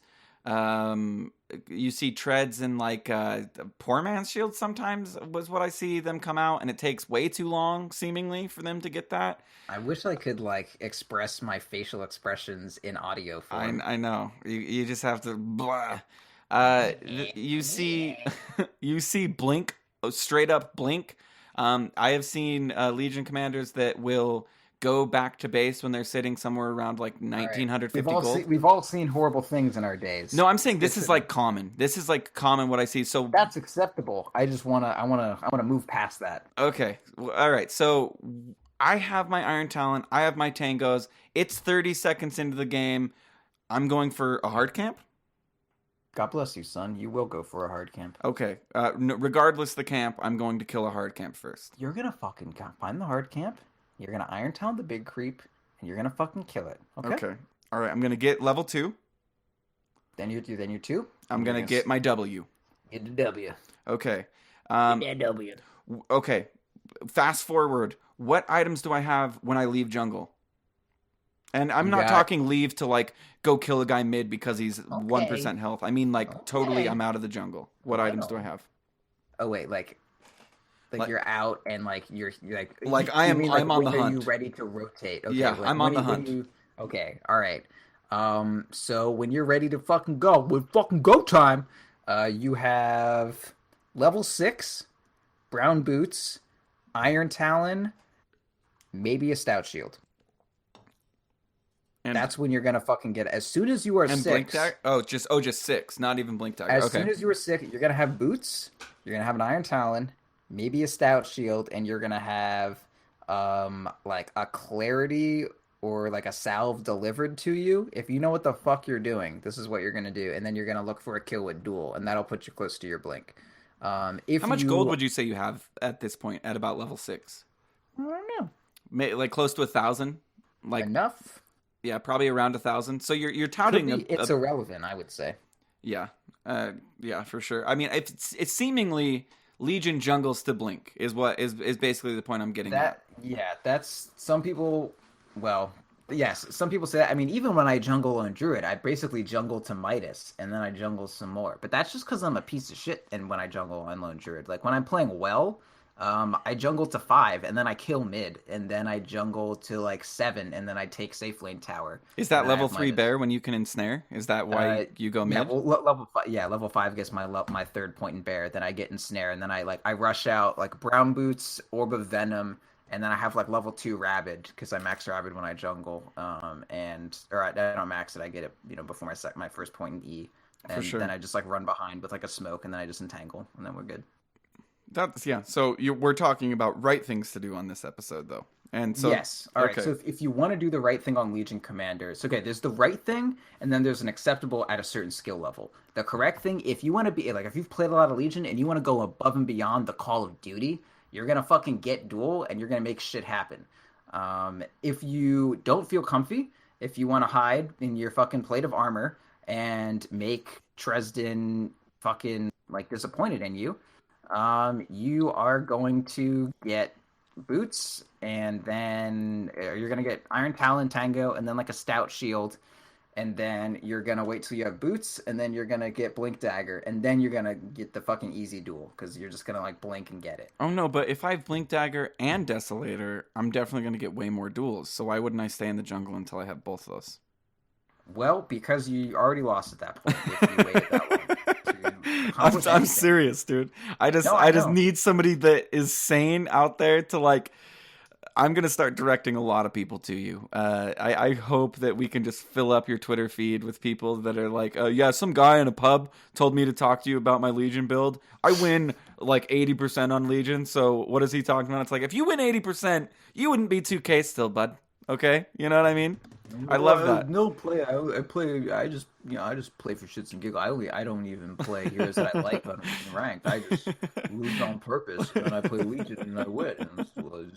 And that is jungle, and I'm good. That is literally what I deal with all the time. So, and not to say, you guys, that I'm any better than these Legion junglers that are like, got my blink, Absolutely that's not. great. That's one thing off the checklist. Got to go back to the grocery store and pick up a Desolator. Yeah, Deso's awesome. Deso is you know. awesome, but I do want to talk. Okay, so we've done the right thing. Get your boots. You do the blink. After that, you're gonna go phase boots. Phase boots are the best thing to go. Not you can go treads. treads if you want to. Okay. It used to be treads. It still kind of is. Is it like, just running depending- people down phase? I mean, Yeah, you just need like and damage. I guess I mean, ton of damage. yeah, like if your blink isn't up, and yeah, like the damage is good. If you think about like when Legion first came out, kind of my thought was, okay, so her what is that? Moment of Courage. It's a proc chance for an individual auto attack, and that damage is purely based upon your like one instance of your right click damage. Your attack speed has nothing to do with Moment of Courage proccing. Nope. Or how much damage Moment of Courage is going to put out. Nope. So in the interest of getting max damage from Moment of Courage, phase boots are going to give you 24 damage on every Moment of Courage procs. Treads are going to give you 9. So like in the interest of playing to your Moment of Courage, phase boots do all the things, treads do all the things, but in terms of what specifically buffs Legion's toolkit, Moment of Courage only is like better with that. And then as far as tread switching goes, like tread switching with press the attack is nice, but outside of that, it's not that great. Once you have a bunch of dual damage, the attack speed's cool, but we're not going to get there yet. Yep. Okay, so game's going well. I left at level 6. I got a duel. I'm 10 more damage up. I get my phase, or I get Go my back blink. to jungle until duel's up. Get your mana back, recover that sort of shit. Okay. Go hunt again. Okay. So we're at the end of the game. We got a W or we got an L. What items am I looking at? What am I ideally looking at in my inventory? All right. So if you're really good, you're gonna get like an armlet maybe, but you're not. So you're not gonna deal with that. You're gonna go. Where the fuck did Moo go? Here he is. All right. If you're off lane, pretty much as soon as you finish the phase and the blink, it may be like a wand or raindrops or something like that. If you need like a little bit extra to hold you through it, but you really want to get a blade mail. I used to not be that into the blade mail, honestly, but I think at this point it's just like you just go blade mail. That's just sort of like a fact of Dota. It's like a double Moment of Courage if you think about it. I mean, yeah. So you duel someone and then you activate the blade mail and it's gonna put out a lot of damage. It also doesn't gives work you like armor. that, unfortunately. You activate the blade mail and then duel somebody. You cannot turn blade mail on. That's the difference between Axe and Legion. Is Axe can turn the blade mail on whenever, whereas Legion is stuck in the duel and cannot activate. There's any one items. thing I'm bad at in Dota 2, it's using blade mail. Me I'm too. so fucking bad at that item. Me too. But that's a lot of items. Yeah. I'm just the worst blade mail using their fucking. Well, game, dude. it's hard when you have to. Okay. W on myself, turn blade mail on, blink, duel. And it's like, I have like too many things on my list that I have to do to get this duel. Encouraging yourself. Honestly, if you're getting so like here's the other thing on Legion. Here's how you jungle Legion. You skill E, then you skill W, then you skill E. You can jungle forever if you never skill up W past 1 and E past 2. You don't need shit. So you're talking all Q after that? All Q. All overwhelming odds, 2 points in it by 6. The way you're going to fight, you don't even really need a Moment of Courage. It helps, but like you're gonna overwhelming odds and you're gonna get that fucking move speed and a shit ton of damage in, and then you're gonna run up to them and you're gonna fucking duel, and your teammate is gonna help because you're not gonna solo duel someone. Um, Maybe if you max, your W and your E, you'll be able to like fucking blink duel someone if you W ahead of time and like kill a CM if you're lucky. But for the most part, that's just not fucking gonna happen. Especially if you consider like what is all the damage that overwhelming, or what is this ability called? It's like rally some shit. I don't know, man. Press the attack. Press the PBA. attack. Yeah. Public display of attack. Excuse So me. you're like all the damage that this attack speed is going to give you is like it's adorable. Honestly, it's very cute. But an overwhelming odds on a hero and a creep wave, or like let's say there are 5 heroes together, like pushing a tower and you overwhelming odds them. That's like a 600 damage fucking nuke. Like giving yourself some extra attack speed for 5 seconds is not going to measure up to like a huge fucking nuke. So get overwhelming odds, max that shit.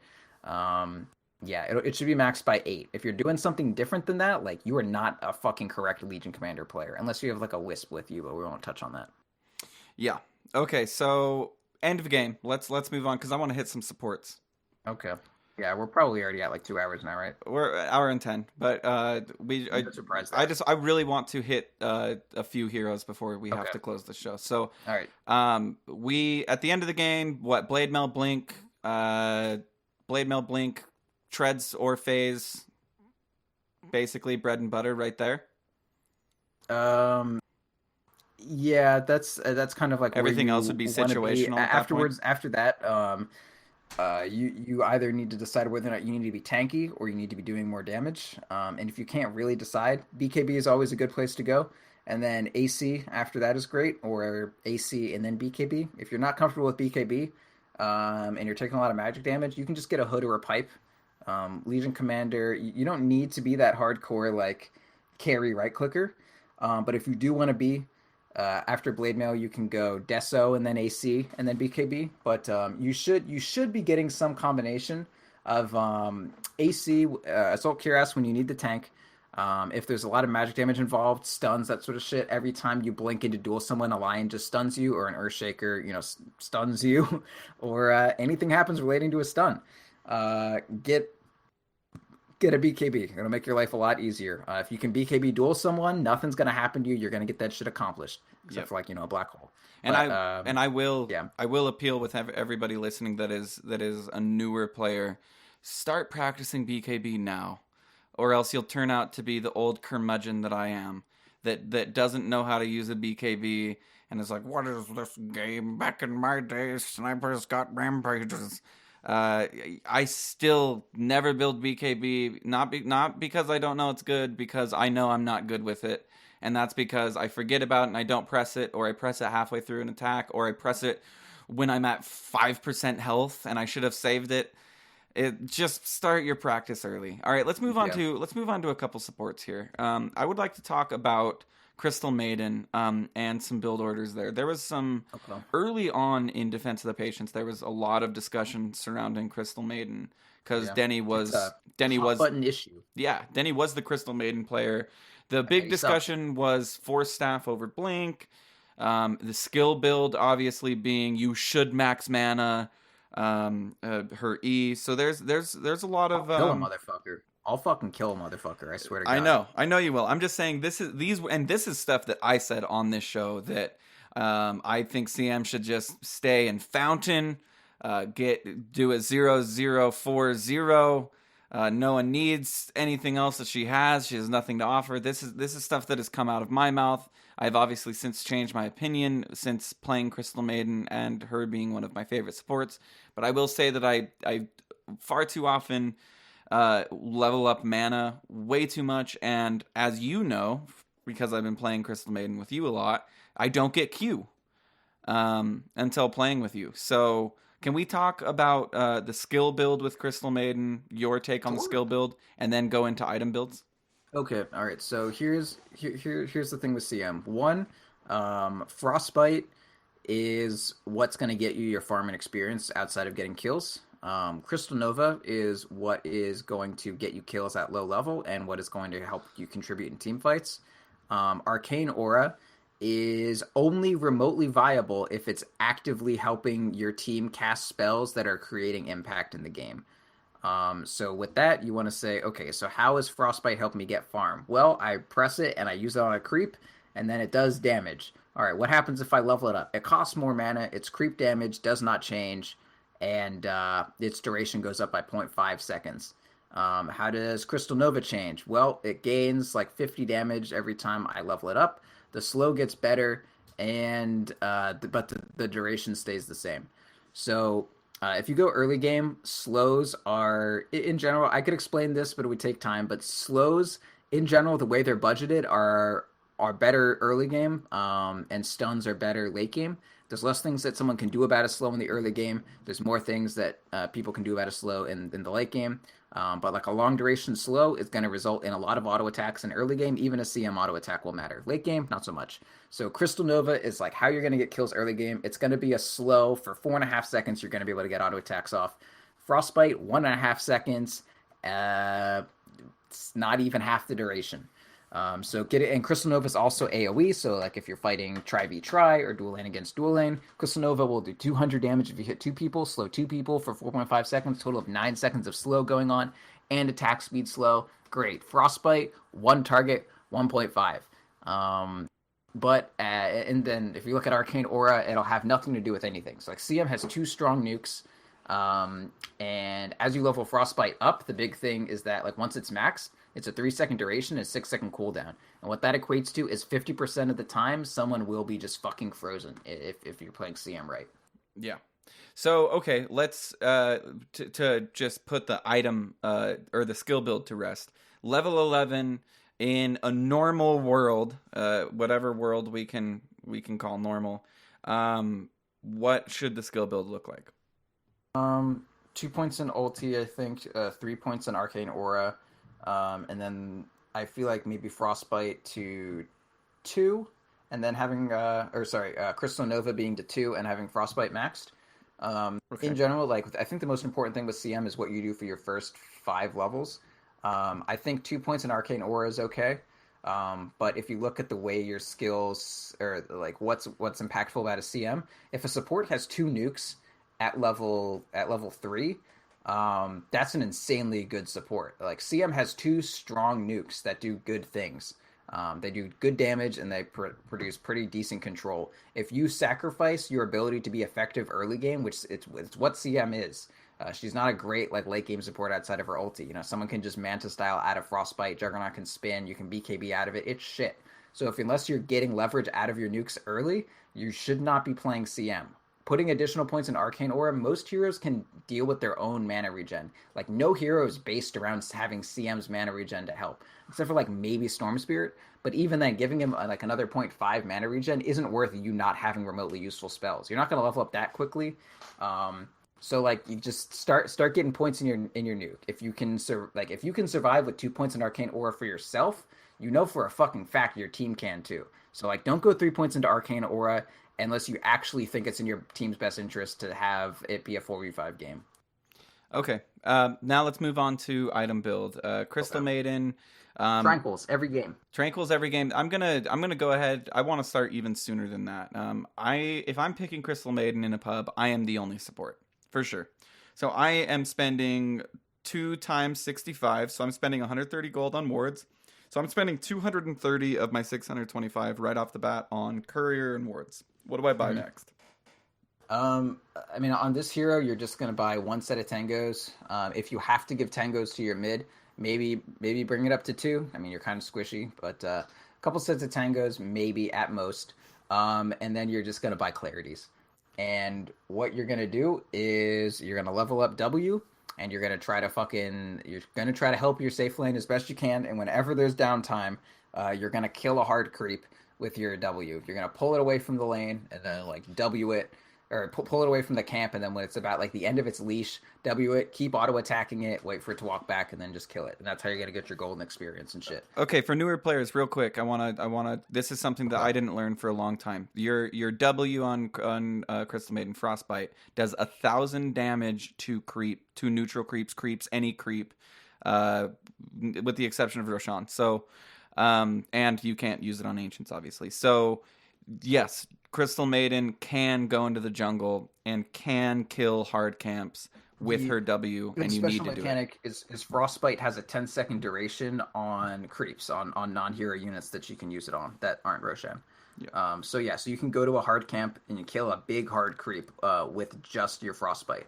And that's at any level. When you level up Frostbite, its damage doesn't increase, it's just the duration. But on creeps, it'll always be a 10-second duration. So if you just have level 1 Frostbite, it's only 115 mana to basically like give yourself, 90 gold every time, you kill like a big satyr or something. And then you could use that gold to get, your boots and upgrade courier, and then like eventually you'll be sufficient enough to have like levels, and then you can use crystal Nova on creep waves and that sort of thing. Yes, and so finding out about this is why I started playing Crystal Maiden. I was like, jungle with I was like, holy fuck, are you serious?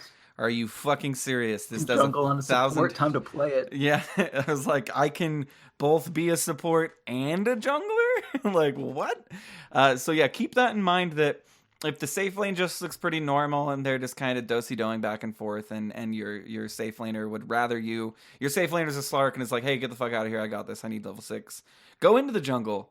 Go kill some creeps, It's really fun. It's a good way to get a bunch of gold, especially if things are extremely passive. You can get a pretty goddamn fast blink dagger, which leads me Midas. I don't actually like Blink on CM that much.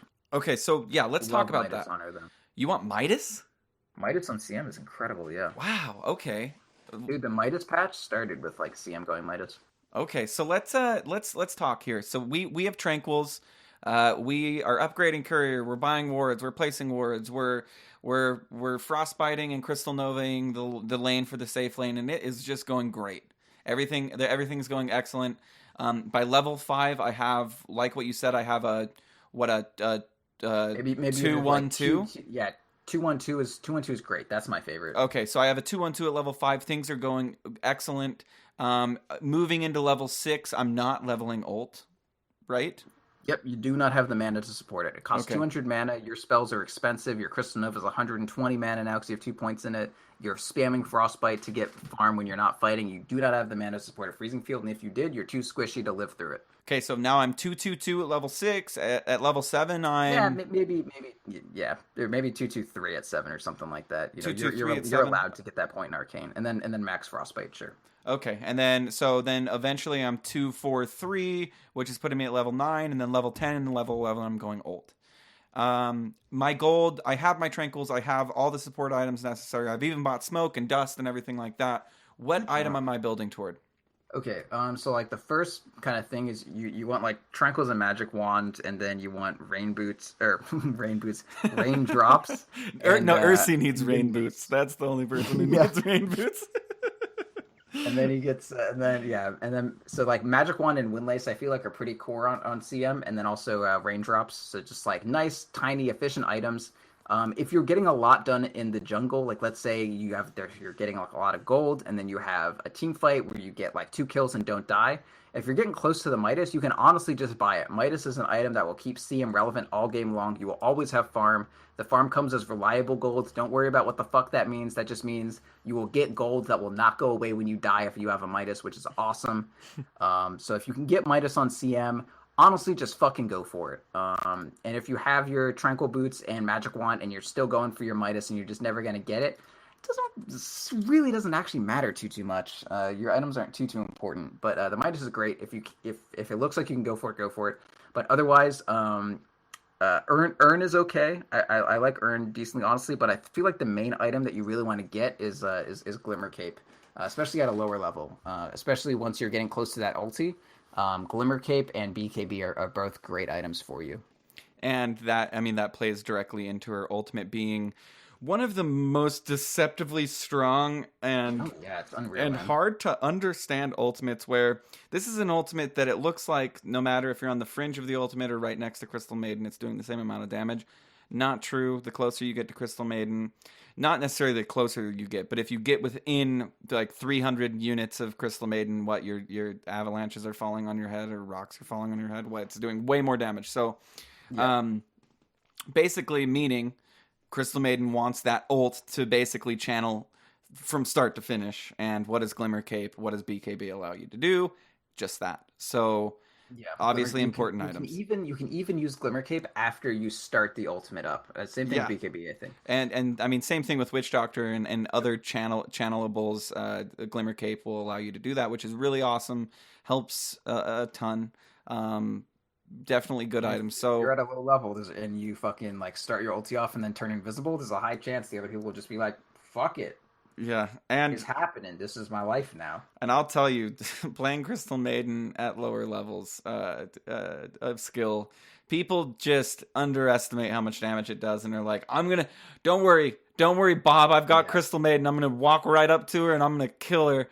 And watching them die so fast is such a satisfying feeling. So protecting yourself while you're doing that is always a good thing. BKB, another great way to survive through that.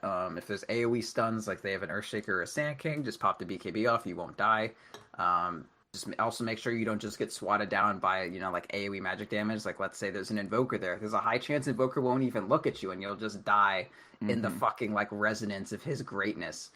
So if you have BKB, you'll be totally fine. Yeah. BKB on supports is super real. It makes carries actually have to take time out of their busy schedule to deal with you and not their carry or your carry. So like BKB, great. Yule's nice. But I would say overall, like the main things to look at, Glimmer Cape's fantastic. Get used to that item. Force Staff is nice if you just like Force Staff. You're allowed to go whatever you like. Blink Dagger is nice if you like Blink Dagger, which you probably don't at this level. But if you do want to try it out, it's fine. And then there was like one other item that I was thinking about. Do you remember what it is? Ghost Scepter. Ghost Scepter's great on all supports, especially squishy ash ones like CM. But like main thing, just get like Tranquil Boots, Windlace so you're fast, Magic Wand so you're remotely tanky, Raindrop so you don't fucking die, and then your first like real big item besides the Midas, which we all fiend after, is the Glimmer Cape. Glimmer Cape is pretty core. And another thing to keep in mind about Blink Daggers, you don't have to be a pro with Blink Dagger. Think about trees. Think about how they're everywhere. You can hide yourself in trees, and guess what? Your ultimate is still doing damage all around those trees. So that is another way to protect yourself from dying, is blink into the trees and ult. And if you do sing Let It Go into your mic, your avalanche, your like little frost blasts during your ultimate will actually like fall a little bit closer to where your enemies are. It's like not super noticeable, but it is good. Yeah, it's really good. Okay, so I want to move on to a hero that got nerfed, and then an item came into the game that made him almost viable again, which is Ogre Mage. Ogre used to be this hero I'd see all the time. With an Axe, he has two... He's top tier right now. Yeah, no, he's absolutely top tier right now. Okay, but... I just didn't want that to be like, he's bad now, but... No, he's great. But I remember the time when Ogre was a safe pick all the time, and Ags was a thing that you would rush toward, and I mean, both of his skills, I mean, at level 2, Ogre can do crazy things. He can do a really good slow, and he can do a really good stun. At level 6, Ogre becomes this slot machine of a guy that's super good. With an Aghanim Scepter, Ogre is incredible. But then they took away, I think it was like 100 range from his stun. And he disappeared. Ogre literally went back in his cave and started arguing with himself. And then the advent of the Aether Lens came out, and people were like, hey, wait, Ogre Mage, hey, look, you just got an item that brings you back to who you once were. Let's talk about Ogre. Okay. So, yeah, Ogre's pretty fantastic. He's an extremely tanky support, which is something that you almost always want. But he's not quite played as like the nuker that I love him as. And by nuker, I mean literally like you press button, fucking like multicast. Yeah. Fucking fork in the garbage disposal. Yeah. I've never heard that. I'm gonna go put a fork in the garbage disposal right after this. Video later. This is some like ancient, as in like 6 years ago meme shit. I don't know, probably older than that at this point. Anyway, but yeah, so he's you get Orb of Venom on him, you walk up to motherfuckers, you right-click motherfuckers, they're slow, you're big, it just happens. It just happens on its own. And also his regen, when did that happen? I know that happened... A couple patches ago. Yeah, that happened post-mortem. So, Ogre died, and then they're like, no, he's not dead, now he regens really fast. And then Aether Lens, and it seemed like... People don't actually go Aether Lens on him, really? No, they don't. But I remember when Aether Lens came out, the first thing that came to my mind was, Ogre can be played again. Well, so here's the thing though. Like if you need to spend 2,000 gold to be as good as you once were, like chances are other people are not. Like no hero was 2,000 gold of net worth worse than Ogre was when he was at his prime, right? Yeah, no, it's true. So Definitely. if you like Omni Knight, like Omni Knight lost a bunch of range on his Q, but people don't first item Aether Lens to make up for it. They were just like, that sucks. Yeah. I'm worse now, but I'm still gonna do what was good. Yeah, and arguably way worse, but Omni Knight is something Still good. Still really still good. really way good. But so Ogre, is this a hero that I boots start with? Is this You can. I've This done depends this. upon your team. Okay, so But depending you on definitely do want to Orb of Venom start. Like you're more interested in an Orb of Venom start than a Boots. I feel like very few heroes actually start Boots now. It's more like you start Windlace. You still get the move speed advantage, which is really what matters the most. Yeah. But you can go like Windlace and then buy the Orb of Venom at the side shop or something. But that was a weird set of sounds. Yeah. Side shop or something. Anyway. Side shop or something. Side shop or something. So Ogre, he doesn't build Aether Lens. Are we getting Blink? Are we still going Ags? I haven't honestly really been playing him much. I know he's top tier. I bet you're seeing him a lot. I'm just kind of like looking at what other people are doing. A lot of it is like very small items that you like. So like a lot of like Windlace and Raindrops and Orb of Venom. Urn is fantastic on him. Sometimes you can go Iron Talon and Jungle with him. Like if there's some downtime. I've done that. I know you have. It's really Wand fun. is fantastic. Wand is great because I mean you're staying in the fights for a long time, so there's a lot of time for the charges to build up. The net worth that you're getting out of the Wand is great. Not net worth as in gold, but like overall like the net value I guess of the Wand is fantastic. But Glimmer Cape is kind of your main item on this hero, I would say. You can be in range of everyone. You can save them. You can because like the hero doesn't have like a big thing to play to. Like there's no skill of his that synergizes very well with something like I mean I guess this isn't the best example, but CM can turn invisible during her ulti. That like automatically you go Glimmer Cape. Ogre it's like nah. Kind of like how Sniper's auto attack is like a blank canvas for you to fucking like paint on, and you're just like, if I got nothing to fucking like work off of outside of it has a lot of range, so it's gonna happen. Like Maelstrom's great, and Ogre's pretty similar. There's no specific thing like he's big, but there's not a great deal of items that are like support items that are just like, oh, this scales well on big people. Like that's not a thing that supports that. It feels like Force Staff. I feel like that when I play Ogre, it's always like end goal is Force Staff, lofty goal is Force Staff Aghanims. You know, that's seemingly the way I play him. If you ask me what I would do on Ogre if I had, if Ogre was taken out of the meta and everyone forgot how to play Ogre, I would be maxing Fire Blast and I would be getting Ags like after Mana Boots Force Staff. Like that's the Ogre that I love. Yeah. But if you want to ask me what's the best way to play Ogre like objectively, Mana Boots, maxing Ignite, maxing Bloodlust after Ignite, and you just get like fucking Mana Boots and a Wand and a Glimmer Cape and maybe an Urn before that or something, and like Ghost Scepter and Yules and then an Ags. Okay. Boring, stupid. Yeah, but yeah, semi boring. But I mean, excellent. Force Staff's great though. Force Staff and Glimmer Cape, fantastic items. Ogre Magi, one of the big things about him is that you just give Bloodlust to your carry. You have Ignite to kind of slow down the fight in general. And then once the game starts scaling and you have good points in your ulti, your Fire Blast is great. We if also you ask me how to have fun, get a lot of points in your Fire Blast, keep Bloodlust at like 2 max Fire Blast. We also may be forgetting the biggest thing about Ogre, which is Bloodlust. This is something that PPD sent out some salt tweet about. I don't remember the exact circumstances, but basically saying anybody who picks Ogre can just right-click Bloodlust, and that's all they really need to do is Bloodlust their teammates, and there they are.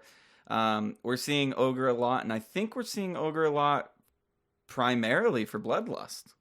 It's a big factor, yeah. I mean like, attack Juggernaut speed, with Bloodlust, pretty terrifying. Yeah, I mean, Bloodlust paired with Beastmaster, Bloodlust paired with a lot of Bloodlust paired with Alacrity, Bloodlust paired with a lot of things is Bloodlust alone is pretty insane. I know when I jungle Ogre, my first skill is bloodlust.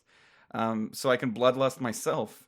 Fuck them up. Yeah, it's definitely this hero that they realize, holy fuck, like this buff is incredible because attack speed, right? God bless. I mean, isn't it like modeled size and attack speed? Isn't that basically it? Move speed too. The move speed's a huge Move deal. speed. Okay, yeah. Yeah, So it's just move speed and attack speed. The attack speed only goes up to like 60, but yeah, like 16% move speed. Like this is a bigger deal than like giving someone a Yasha. It's like giving someone like 2 fucking Yashas. yeah, and Yeah. Oh, it's like more than I mean, okay, so if you look at it, yeah, 16 move speed and 60 attack speed. That's giving someone 2 Yashas. yeah, and this is something that it has 100% uptime.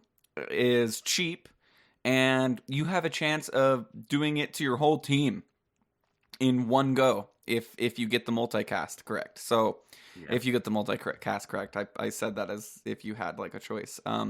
If you get lucky with the multicast. So I think Ogre, is that what brought him back from the dead? Is that why the chest piles were pulled out? He's like the thing that brought him back was that he's a great support when like Ricky and Bounty Hunter were like in every game.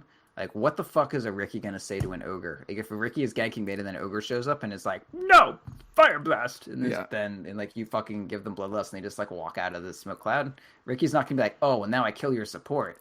Like, fucking, she'll be like, what is hitting me under my fat rolls? Like, that's not even on his fucking radar that there is a Ricky attacking him. He is one of those heroes that it's like, this is a support, really? Like, if you were to just give him different skills, he might not be a support. I mean, he's super tanky. He's in between an offlaner and a support, but he's definitely a support. He is definitely a support, and that has a lot to do with his skills. We got into basically what you're looking for on Ogre. Let's move on to Lich. How long has this been? We're an hour and a half. We'll not much. Yeah, we'll do Lich, and then we'll talk about the honoraries. We'll do Lich, and then we'll try to tie it together. Yeah, for sure. So Lich, a hero that I told my wife to play first when she had interest in Dota. A hero that Denny's girlfriend is playing and plays a lot because she's new, and it's a hero that can have a lot of impact with a little bit of skill and can have a lot of impact with a little bit of help from my friends. Yeah, with a little bit of help from your friends. Has a great buff. Has a buff that can be applied to towers, which we didn't talk about with Ogre. Bloodlust can be applied to towers and catapults. Don't worry about it. Has a good nuke, and also this ability sacrifice that is insane. But as a new, it's funny that us like Dota players that have been playing a long time are like, yeah, you should play Lich. It's easy.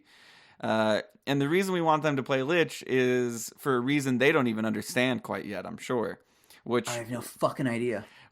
Sacrifice. I mean, why they don't really. I doubt the player that's played 3 games of Dota and all 3 have been Lich, and you're just like, yeah, just use that E every single time, like all the time. Never let it be on cooldown. Just always be taking a creep. And they're like, okay, I'll do that, but I don't know why, but I'll do that, and it's good because you said so. ABS. Always be sacrifices. Always be sacrifices. This is insane though. If you think about it, it's basically giving you 5 creeps worth of experience per wave, and giving the enemy 3 creeps worth of experience per wave.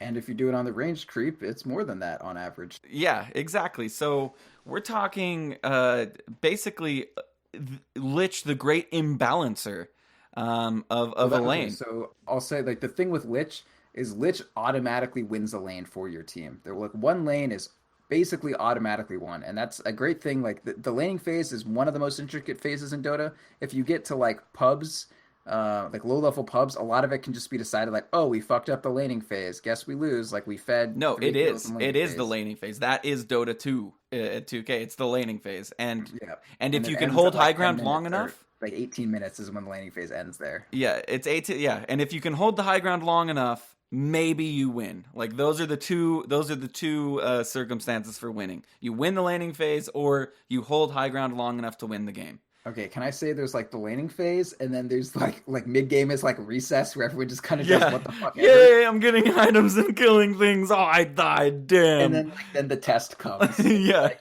fucking last period, you're like, oh, we have to high ground now. Fuck, What a great analogy.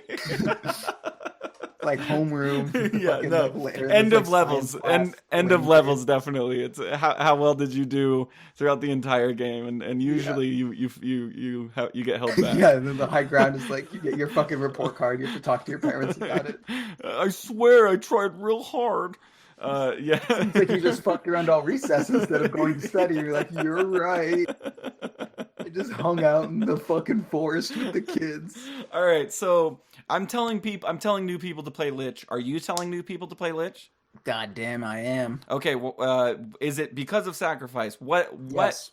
sacrifice Okay, and so Q? here's I guess. here's what sacrifice does. Sacrifice, one, make sure you don't have to worry about your mana management. You don't have to write like, man, I need 900 gold for this fucking for these tranquil boots. So like, or 900 gold for these mana boots. So on Lich, you go tranquil boots because you don't need mana boots. And what tranquil does for you is you don't have to worry about your HP regen. You just chill and your HP comes back. So worrying about HP regen, knocked off the list.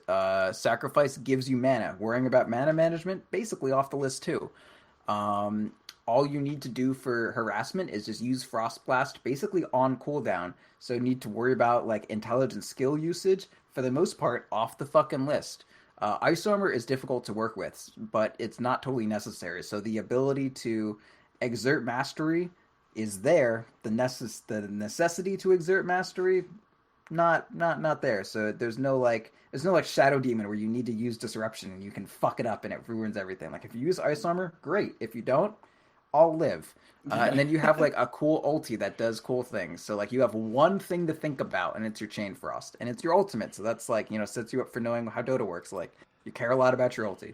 Yeah, and then as a new player, what's better than random chance? What's better than taking the skill out of your ulti? Because really, all it is throw it, throw your ult. They throw it, and oh, it's okay. It just bad bounces, or Yeah. fuck yeah, great ult because it bounced correctly. Yeah, and there are obviously like situations where like there's no way this doesn't get a kill here, and yeah, sure, but talking to a brand new player and me in 2K, and I'm telling them to play Lich, and it's like throw your ult, and they throw it, and it gets like maybe 2 bounces on the jug, and the jug's now at half health. I'm still like, great ult, like you totally helped. So yeah, I think Lich is kind of the epitome of where you want to start. Like if you want to talk about like spamming a hero helps you learn the game, because then you have to focus about less aspects of Dota. If you don't even know how to play the hero you're originally like looking to spam, Lich is great because you don't even need to learn Lich to play Lich. Lich is like known by default, you know how to play Lich. There's no learning curve. Mm-hmm. So like it's immediately, as soon as you play Lich, you can focus on Dota, not Lich. Yeah, which is a very good thing. You can start to learn stacking. You can start to learn polling. You can start to learn equilibrium. You don't need to learn mana management, lane control, fucking health management, anything. You don't need to really even necessarily worry yourself about item builds, because Lich, it kind of feels like, I'll get tranquils, and then if I get gold, I guess I could get a mechanism, or I don't know, Force Staff's pretty good, and Everything's good on him, honestly. Yeah. I could go buy a heart. I mean, that wouldn't be too bad on me. I guess I could survive a long time. I mean, it really just doesn't fucking matter. So yeah, I feel like Lich is a great example. And honestly, God, maybe instead of like when I get all tilted and play these heroes in the jungle, I should just be like, you know what? I'm tilted. I'm just gonna play a hero that requires nothing.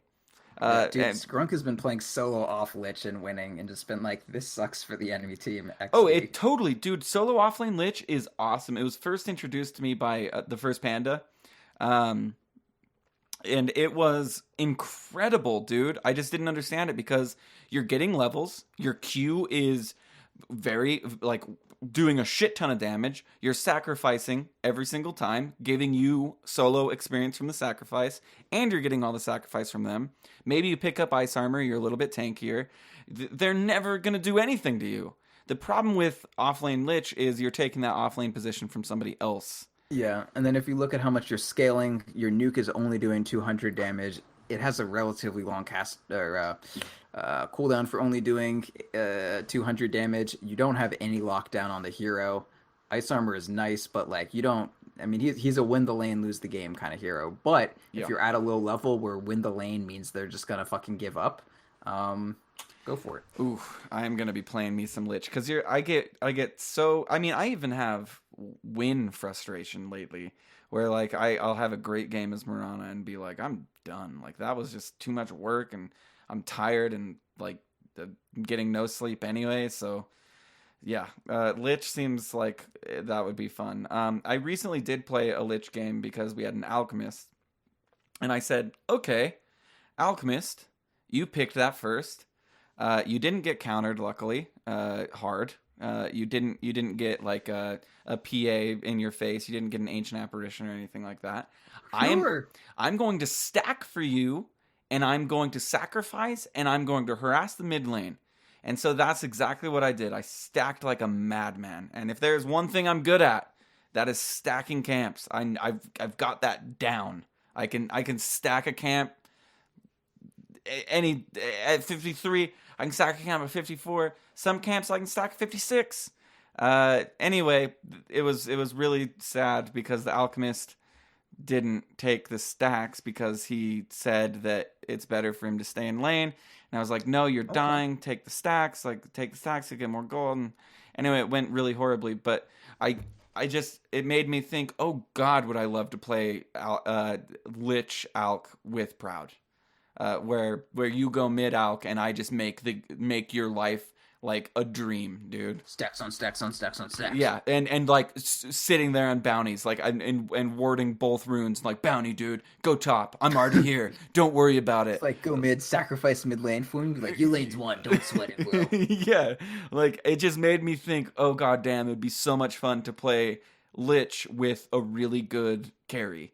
With somebody who could play Alchemist really Someone well. could make up for the fact that you don't transition well late game. Like, Yeah. Lich gives you the early game, but he doesn't give you anything late game. Basically, I mean, he gives you some, but not that yeah, much. I can turn you into a monster that much faster. Oh, man, and Alk gets armor. That's good. Yeah, Alk, armor for Alk, harass for Alk, sacrifice for Alk, pulling the lane toward your tower, always a good thing because you're generally pushing the wave as Alk with acid spray.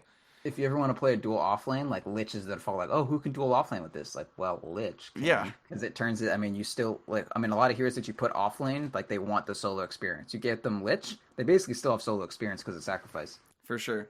Okay, so let's tie everything together. Build whatever the fuck you want on Lich. Just make sure you get Tranquils. Skill sacrifice first, then get 2 points in Q. One of the main things to think about in sacrifice is you want to be sacrificing. Like if the main thing that sacrifice does when you level it up is it lowers the cooldown. So if there's any time when it's off cooldown and you're not using it, you are not getting any effective like value out of your like extra points in sacrifice. So if you have it at 1 point, you can use one every 2 waves.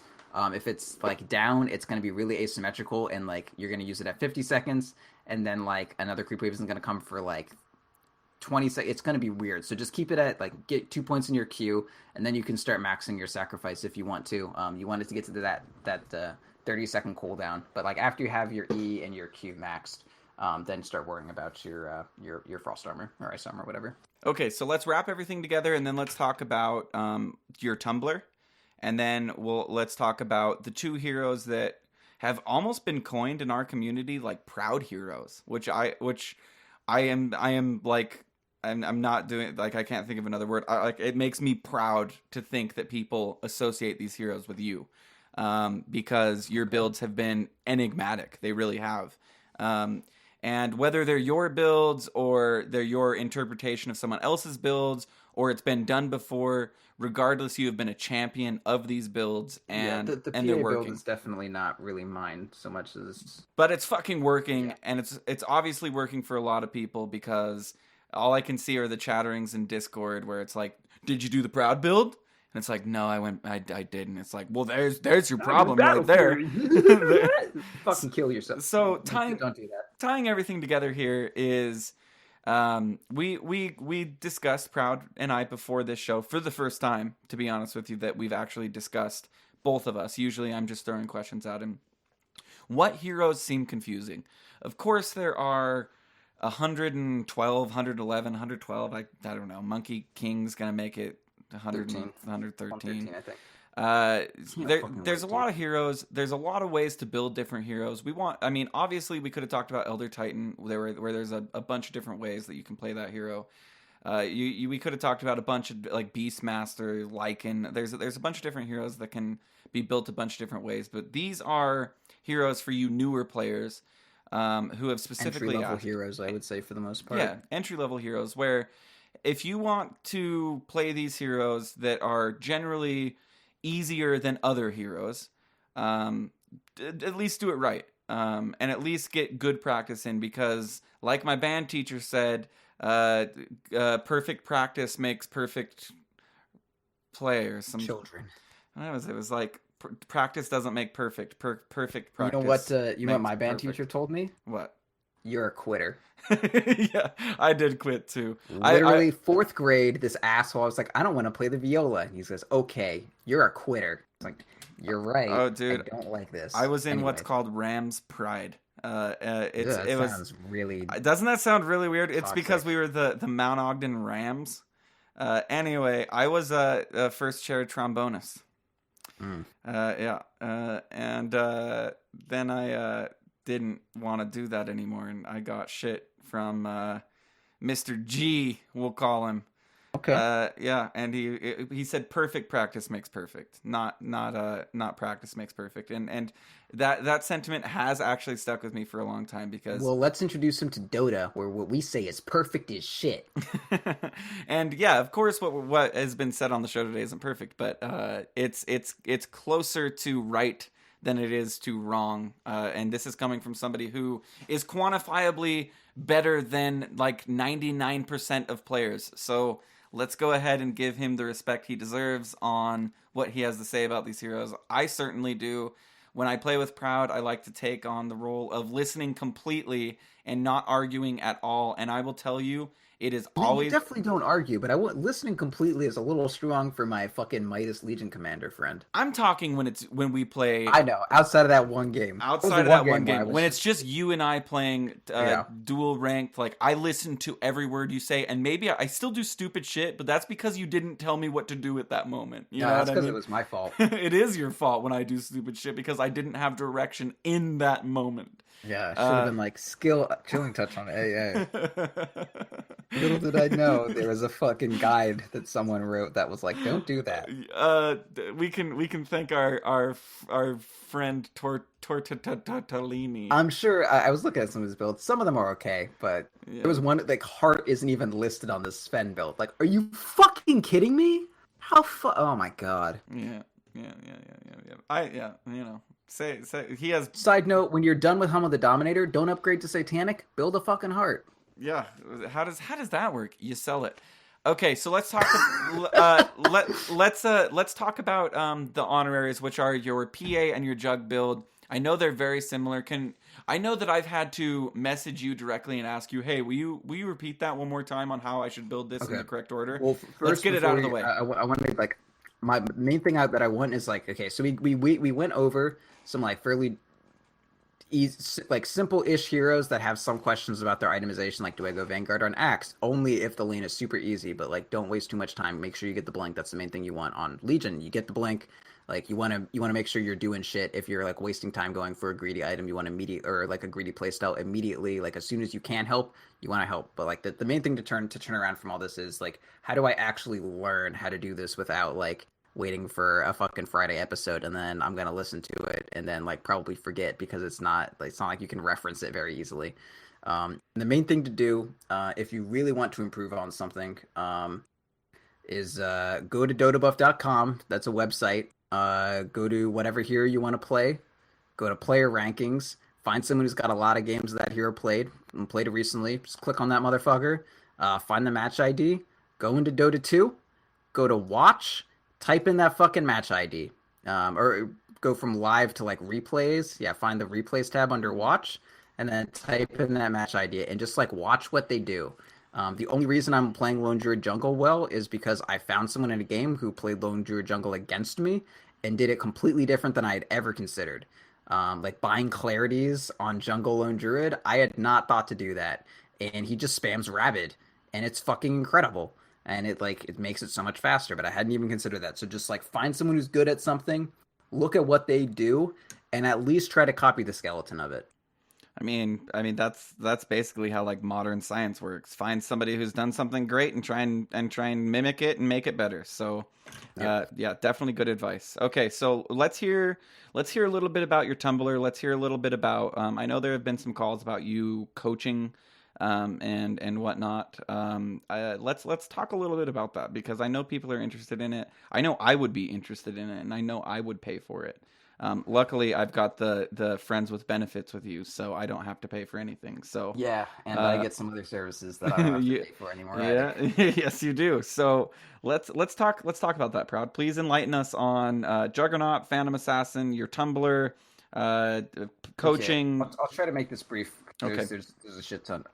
Coaching going forward, I think we wanted it to be like mostly like patrons would get precedence on that. But I am just kind of offering coaching in general. I think I want to start it. There's already some kind of demands, and not that I feel like I'm worth this time or I'm not worth. This is more of like a market and time that I have available thing. It's like at 20 an hour right now. I think that's kind of what I'm going to start at. If there's no demand, obviously I'll lower it. But let's be real, I'm like very cute. So there will be some. And email Defense of the Patients for availability. Yeah. Defense of the Patients at gmail.com. Is that what it is? Yeah. Yes. Okay, yeah. Defense of the Patients at gmail.com. If you want like direct shit. If you just have questions, you can just message me on Twitter. I've had a lot of good conversations recently about like Lone Druid specifically. I just had Spectre. I was messaging with Austin the guy.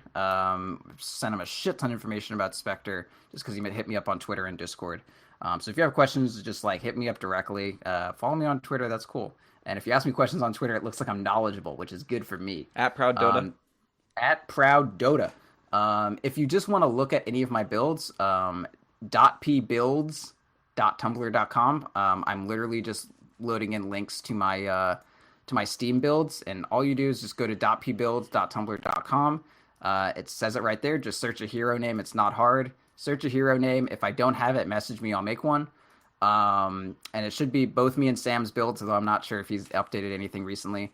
But just find the hero, click on it. It'll give you the Steam guide, and all you have to do is click subscribe on it, and it'll show up in game immediately. It's like 2 clicks, and you've got my build in game.